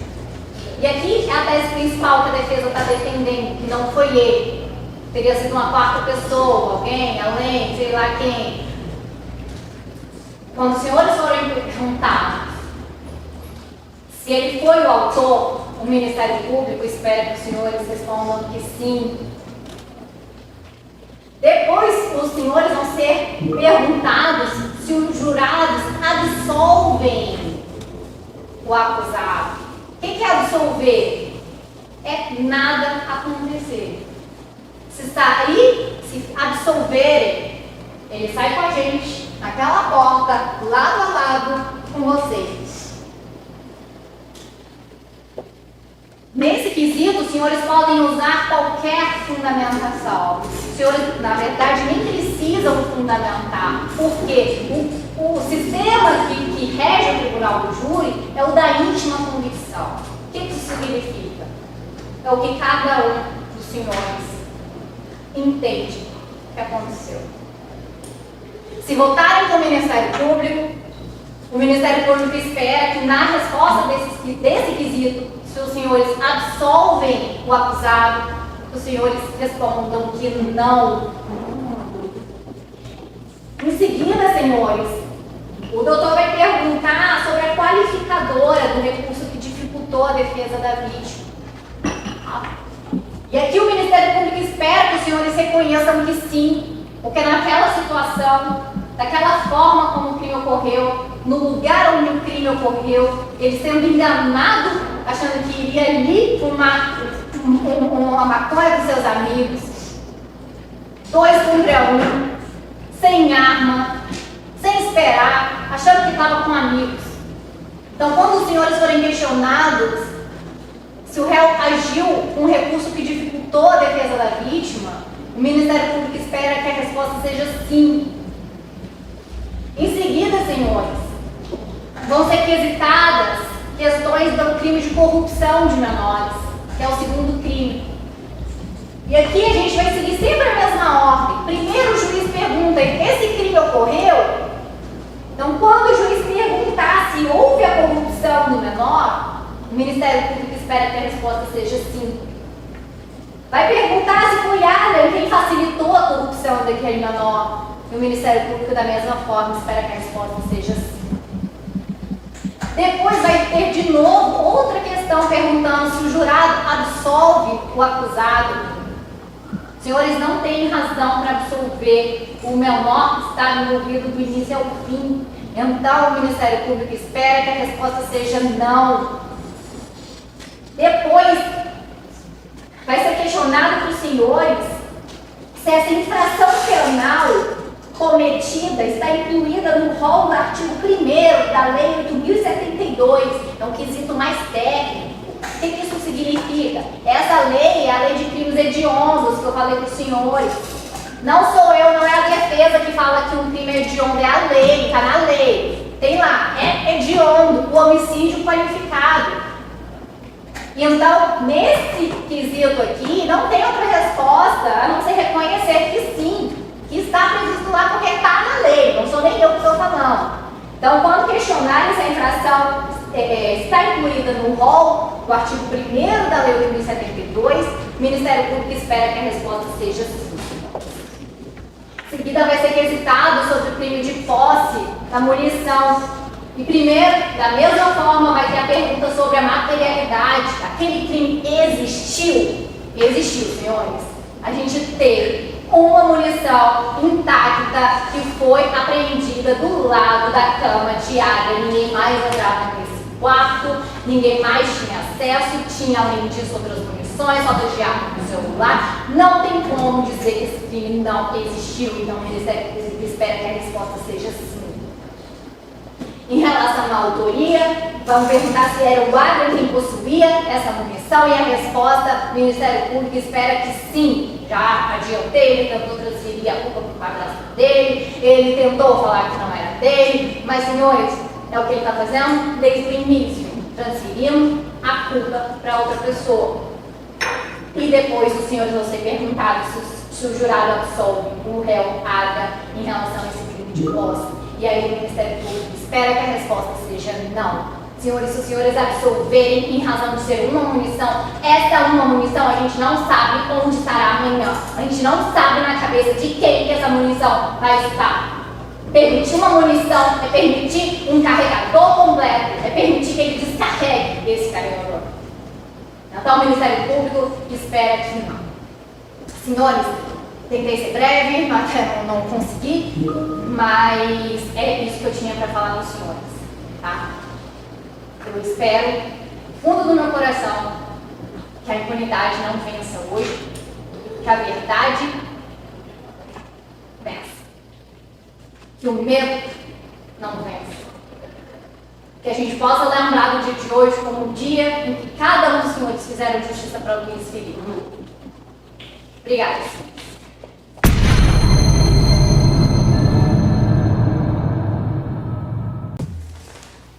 Excelência, novamente, voltamos aqui. Já vejo as pessoas mais cansadas, desde cedo, também estão cansadas. Então, vou tentar ser breve.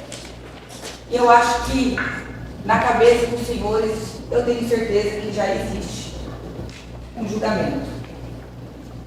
Mas nós precisamos vir aqui explanar e falar sobre provas, pretendo passar ali alguns depoimentos especiais, porque eu fiquei sem entender, porque tanto nervosismo do Ministério Público de gritar aqui, bater na mesa com os senhores são surdos, e atacar tanto a defesa, desmoralizar tanto a defesa, se está tudo tão provado como ela diz. Se está tudo tão certo como ela diz, por que ela precisa atacar a defesa? Desmoralizar o direito de defesa, que não é direito meu, não é direito do Adrian, que é direito de todos. Em algum momento eu vim aqui e falei para os senhores o que eu achava desse processo. Eu fiz questão de mostrar o que tem nele. E doei maior parte do meu tempo da minha sustentação em mostrar para os senhores o que existe dentro do processo. Não fiquei trazendo a minha convicção, a minha ideia. A promotora falou assim, duvido que a defesa pediu condenação de um cliente. Não teve um e nem dois júris que eu fiz, onde haviam provas de verdade dentro do processo. E que, de fato, o que caberia como defesa naquele processo é tentar afastar uma qualificadora que não fosse devida, uma diminuição de pena que não fosse devida. Mas cansei de defender réus confessos.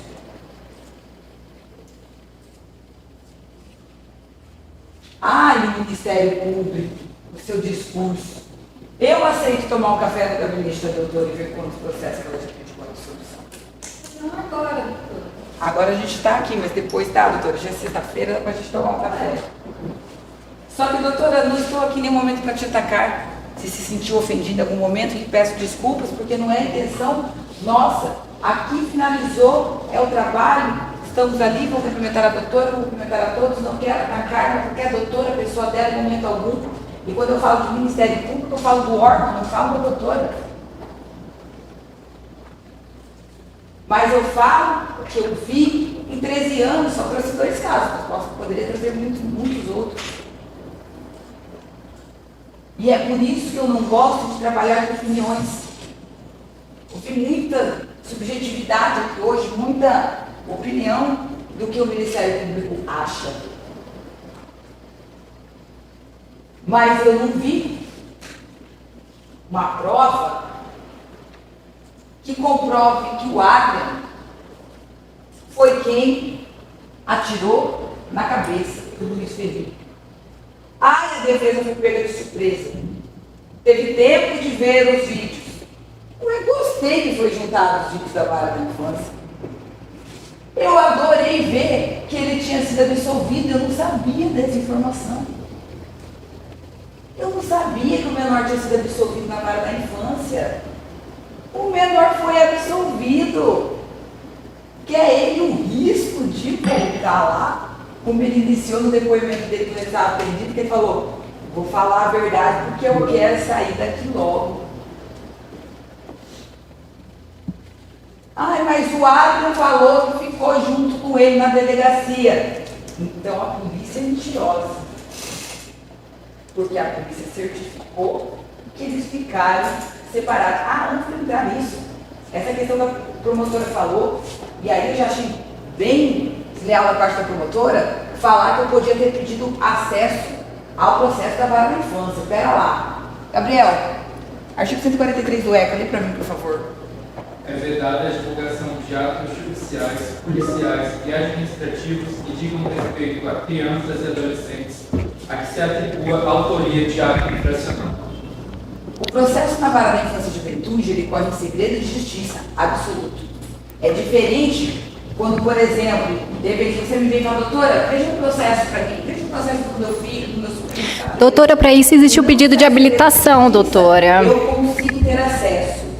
Eu não era advogada do Michael, doutora. Mas depois passou a ser, doutora. Do Michael eu não sou, nunca fui. Não, mas é o mesmo caso, era só peticionar nesses autos, doutora. Para você ter acesso ao processo da vara da infância, e a doutora está tentando levar as coisas a erro, ou ela não entende do procedimento para advogado, provavelmente não entenda, eu prefiro acreditar que jamais estaria levando a erro, mas se a senhora não entende o procedimento da parte do advogado, eu não posso juntar a procuração. Na verdade, juntar até posso. Procuração de quem? Do Adrian, ele não é parte, ele é um informante naquele processo. Para mim, juntar a procuração e ter acesso a um processo que corre na vara da infância, eu tenho que ter uma procuração do responsável do menor para que eu possa me habilitar nos autos da vara da infância e juventude. Não é nem a assinatura do menor, o responsável do menor. No momento algum foi contratado pela mãe do menor para defendê-lo. É só isso que eu queria deixar bem claro, mas eu gostei que foi juntado. Eu acho que é muito relevante essa informação que o menor foi absolvido. Porque justifica claramente a mudança de versão. E aí, entre os policiais, quando a gente fala que poderia ter a existência de uma quarta pessoa, é que tanto o Michael quanto o Adrian já trouxeram uma quarta pessoa. Ora, o irmão Michael, ora, a figura de 97. Nós não sabemos se existia a quarta pessoa ou não. Mas trouxe. Eu acho muito importante a gente, pelo menos alguns trechos, depoimentos policiais, nesse primeiro momento que eles tiveram contato, e o fato deles declararem que eles nunca ficaram juntos dentro do recinto da delegacia. Lucas, por favor. E eu vou passar depoimentos, eu sei que é um pouco cansativo, só que eu vou passar os depoimentos, por quê? Porque os senhores precisam ver o que tem no processo, não o que eu falo. O que eu falo é baseado no que tem no processo, não o que eu acho. De Moraes. Chegando lá, a gente começou a conversar com uma pessoa conhecida como Adrian, que é mecânico da oficina. Pedi para olhar o veículo e comecei a conversar com ele. Foi quando ele franqueou o celular dele para nós e começamos a verificar várias armas no celular dele e tal. Então ele começou a entrar em contradição nos horários e deslocamos até a residência dele. Lá foi autorizado a entrar? Exatamente, o padrasto dele nos autorizou a entrar no quarto dele, e lá eu encontrei munições na cabeceira da cama dele e também uma espingarda calibre 22. Que o rapaz havia posado na residência dele, que havia chegado por volta de 11h30, meia-noite, que estaria na companhia de um menor, conhecido como Periquito. Seria o Michael. Um maior, e junto com a esposa, chamado Rossetti, que é esse que eu havia dito antes, que a gente foi na casa dele. E de manhã cedo eles saíram, por volta de 6 horas da manhã. Então, de imediato, a gente deslocou até a residência desse menor, logrando êxito em encontrá-lo lá. E já conversando com ele na viatura, ele já confessou o crime. Ele confessou que havia pego a arma da mão do Adrian e que efetuou 2 disparos contra 2 ou 3 disparos contra a vítima. Antes disso, eles foram, conversaram e foram até o local, fumaram a maconha, os 4, e o Rossetti, o Adrian e o Marco e a vítima. Assim que a vítima saiu para urinar, voltou, ele pegou a arma da mão do Adrian e efetuou 2 disparos, 3 disparos contra a vítima. De imediato, eles foram embora, pegaram a mulher do Rossetti e deslocaram até a residência do Adrian, onde pousaram na noite. E essa arma seria do Adrian, que depois acabou ficando na posse do Rossetti, essa arma. E o celular que eles roubaram da vítima, tiraram do bolso da vítima. Com relação essas munições, elas sabem dizer o calibre? No caso das munições, não. Dos estojos deflagrados na casa deles? Sim, de calibre 32 foi apreendido e trazido até a delegacia. Só 32? Calibre 32. Os estojos deflagrados? Os estojos deflagrados são de calibre 9mm. 9mm ou 38? 38. Certo. Enquanto o Luiz Felipe saiu para urinar, ele pegou a arma do Adrian, porque o Adrian ficou instigando ele, que estava sendo ameaçado pelo menino, né? Aí ele pegou a arma do porta-luva e desferiu os tiros contra a pessoa do Felipe, segundo ele. Tudo bem? Tudo. Só uma pergunta. O senhor mencionou então que após conversar lá com o Adrian, com o padrasto dele, vocês foram na casa da mãe do Michael, né? Exatamente. Descemos para São Pedro, aí na cidade, para conversar com a mãe. E o Adrian foi com o senhor? Isso, ele veio com a gente. E ele foi até a residência do Michael com o senhor? Ele ficou em outra viatura, nós estávamos em 2 viaturas. Tá certo, obrigada, só isso mesmo. Obrigada. Quem traz uma quarta pessoa sempre é justamente o tal que o Michael disse que ele estava em 4 pessoas. Chega o Adrian e fala na audiência que o irmão do Michael também estaria junto. Então, o que eu trago para os senhores é o que esse processo todo traz: dúvida atrás de dúvida. Nós não sabemos quem realmente cometeu esse crime. O que eu trago para os senhores é o que está ali, ó. É o que está nos autos. Eu não estou aqui implorando desesperadamente não a absolvição do Adrian. O que eu peço é que não tenha um julgamento injusto, baseado numa dúvida e num achismo. É isso que a defesa pede. Preciso gritar, berrar. Se em algum momento eu falei do trabalho do Ministério Público, é que não tem como ouvir a defesa ser desmoralizada e não falar o que acontece no dia a dia também de um órgão que, na sua maioria, só pede condenação. É fácil acusar. É muito mais fácil acusar. É muito fácil chegar aqui e acusar. Aliás, em tudo na vida é sempre mais fácil acusar do que defender.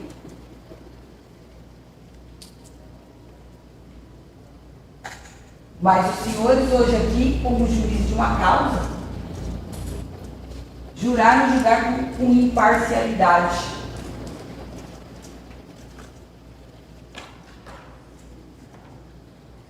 Eu falei que o promotor não pede a absolvição? Pede. Quando ele quer, ele pede. Mas tanto anseia a condenação pelo Ministério Público hoje, que pede até condenação no crime de corrupção de menor, mas defende que o Michael não cometeu crime. Ah, mas só o fato de ele ser levado na cena do crime já é corrupção? Pera. Então aqui eu vou ter que sentar com os senhores e a gente começar a estudar o que significa o crime de corrupção de menores. Se o Maicon não cometeu o crime, então não é crime de corrupção de menores. Ah, mas o Adler vai sair aqui com vocês hoje pela porta se ele for no seu filho. Não, não vai, senhor, porque tem que ser o horário de seu turno, tem que ser cumprido pela unidade. Só que se em algum momento ele sair, e o momento mesmo de condenado for, ele sairá?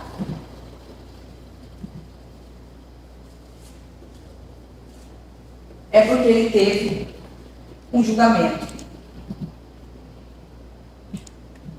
É porque os senhores agiram com o senso de justiça dos senhores. Mas condenação, faltada em dúvida, não é justiça, é ele.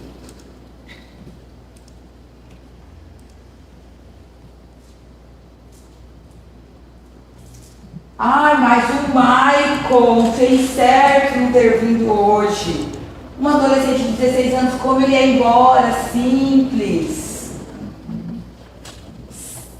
Uma mãe que tem um filho que pode estar correndo risco de vida, de pessoas tão perigosas, não tiraria de imediato o filho da residência? Doutora, a mãe dele nem sabia, doutora. Não tem condição, não tem nos autos. A promotora falou aqui que a mãe do menor está lá desesperada. Será que ela saiu daqui e foi lá tomar um café com a mãe do menor? Nós vimos? Doutor, leu aqui a notícia, doutora. Quer que leia de novo? Admite como ela quer. O oficial de justiça passou de outra forma. Será que a mídia é o oficial de justiça que está falando certo? Está vendo como é muito fácil passar para os senhores o que se quer passar? Eu não estou passando o que eu quero passar. Eu estou passando para os senhores o que tem no processo. O que me conforta, que eu não preciso gritar nem atacar ninguém aqui, é que eu estou diante de pessoas inteligentes e qualificadas. Que não vão deixar se levar pelo achismo, mas eu tenho certeza, independente do julgamento que sair daqui hoje. Eu sei que os senhores vão julgar de acordo com a sua consciência, com a imparcialidade. E se eu achar que a condenação não é de acordo com as provas dos autos, me caberá o recurso. Mas eu não estou aqui para enganar ninguém. Fazer o papel de defesa. Eu tenho que falar isso. Eu estou aqui mostrando para os senhores que o processo não tem uma prova de que foi Adler que atirou.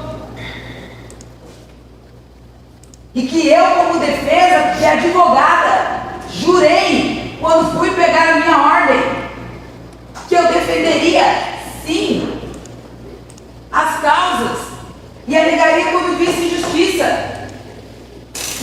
Eu tenho que trabalhar com as provas dos autos. Eu tenho que trabalhar com o que o processo traz.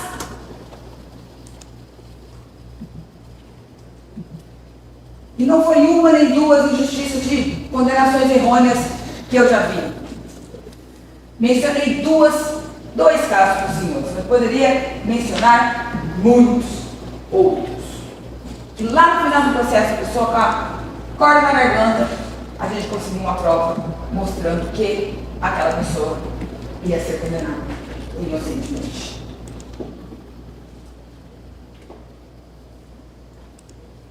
Bom, eu falei que eles ficaram separados na delegacia, não é porque eu acho, é porque a polícia falou, é porque a polícia certificou. Mas a promotora quer convencer vocês, porque o Adler, no depoimento conflituoso, falou também que ficou. Eu me pautei desse monte de versões conflituosas. Eu me pautei porque a polícia falou. Eu me pautei porque a polícia certificou.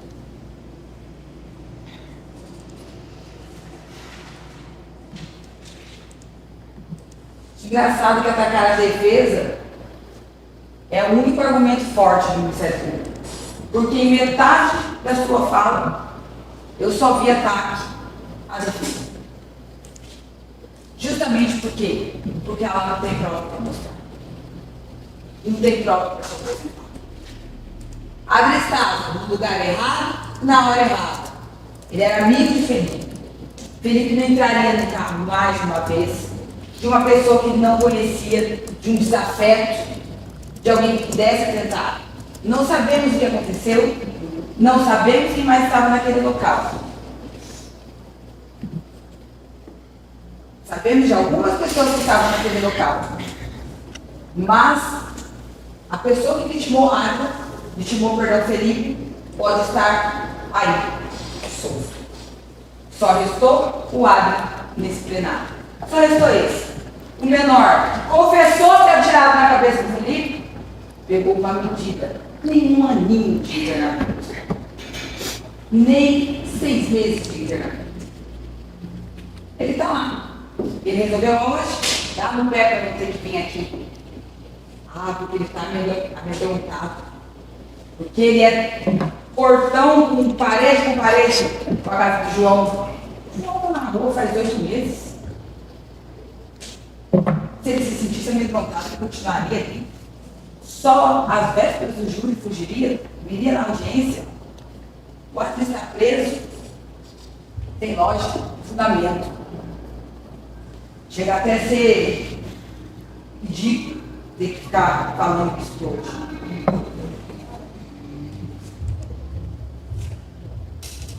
Senhores, eu não preciso ficar me delongando muito, eu não preciso cantar uma música. Eu acho que os senhores já têm a convicção na sua cabeça, e eu acredito muito, que ninguém gostaria de ver seu ente querido sendo condenado numa dúvida ou no achismo. O que está em jogo aqui não é apenas o julgamento, mas tudo que ele representa. Hoje você define se um homem pode ser privado da sua liberdade sem que haja provas contra ele. E eu acho que vocês já entenderam muito bem o peso que é esse julgamento. E ter que julgar tão pouco tempo de contato com o processo, uma causa tão grande como essa, e definir o destino de uma vida. Vocês têm o poder de impedir uma justiça irreparável, porque condenação é praticamente irreparável. Tem o poder de dizer aqui no tribunal que ninguém será punido por achismo, ninguém será jogado no cárcere sem que a verdade esteja escancarada diante de vocês. E até escrevi uma frase aqui, que quando a vingança veste o manto da justiça, ninguém está seguro. Eu espero que os senhores hoje aqui não julguem por vingança, porque só sobrou água para responder por um crime que não sabemos quem de fato vitimou a vida de Felipe. Não podemos saber, que vai ser questionado os senhores, se Adri disparou com arma de fogo contra Felipe. Essa resposta não temos como saber. Nós não sabemos quem de fato pegou a arma e disparou na cabeça de Felipe. Não temos como responder sim a essa pergunta. E acusar que foi algo que nós não sabemos de coisas tão vagas que tem nesse processo. Mas eu não preciso me delongar e deixar os senhores mais cansados que já estão, porque eu tenho certeza que já tem a convicção formada na cabeça dos senhores. E hoje o que eu peço aqui é um julgamento justo. E com certeza qualquer decisão aqui será respeitada, porque nós não estamos aqui para desrespeitar ninguém. Falei algumas vezes sobre o trabalho do Ministério Público, não do trabalho da doutora. Algumas palavras dela Com certeza, não concordo e tomara que ela futuramente reflita que atacar a defesa não é o melhor caminho para o Ministério Público. Ainda mais o promotor de justiça que sabe a importância de uma defesa. E uma defesa bem feita, com honestidade, como fizemos aqui. Todo júri eu mostro prova dos autos, porque é isso que os jurados precisam, porque eu sei que vocês vêm julgar sem ter o acesso às provas dos autos. Então, eu agradeço muito a atenção dos senhores que me ouviram atentamente em todo momento. Isso é muito importante para a defesa, porque vocês estão envolvidos e interessados com o processo. Boa sorte e que Deus abençoe cada um de vocês todos os dias. Obrigada.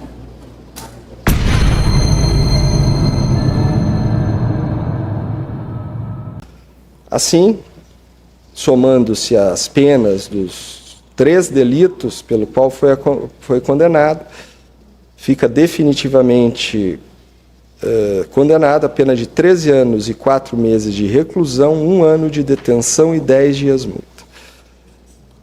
Em regime fechado, também declara a detração do período que ele se encontra preso provisoriamente. Nas disposições finais, a prisão preventiva é mantida, determinada também a execução provisória do julgado. Na parte da reparação dos danos, que foi requerida pelo Ministério Público, está sendo reconhecido a existência de danos morais em favor da mãe da vítima e condenando o acusado ao pagamento de R$10 mil em favor dela. Os artefatos bélicos devem ser destruídos, encaminhados ao Exército para destruição e o aparelho celular apreendido devolvido ao proprietário.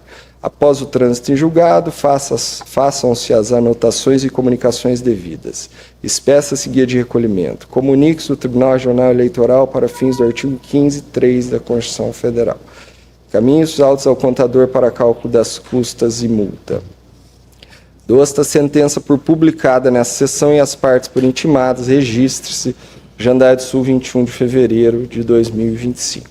Agradeço a presença de todos. Declaro encerrado.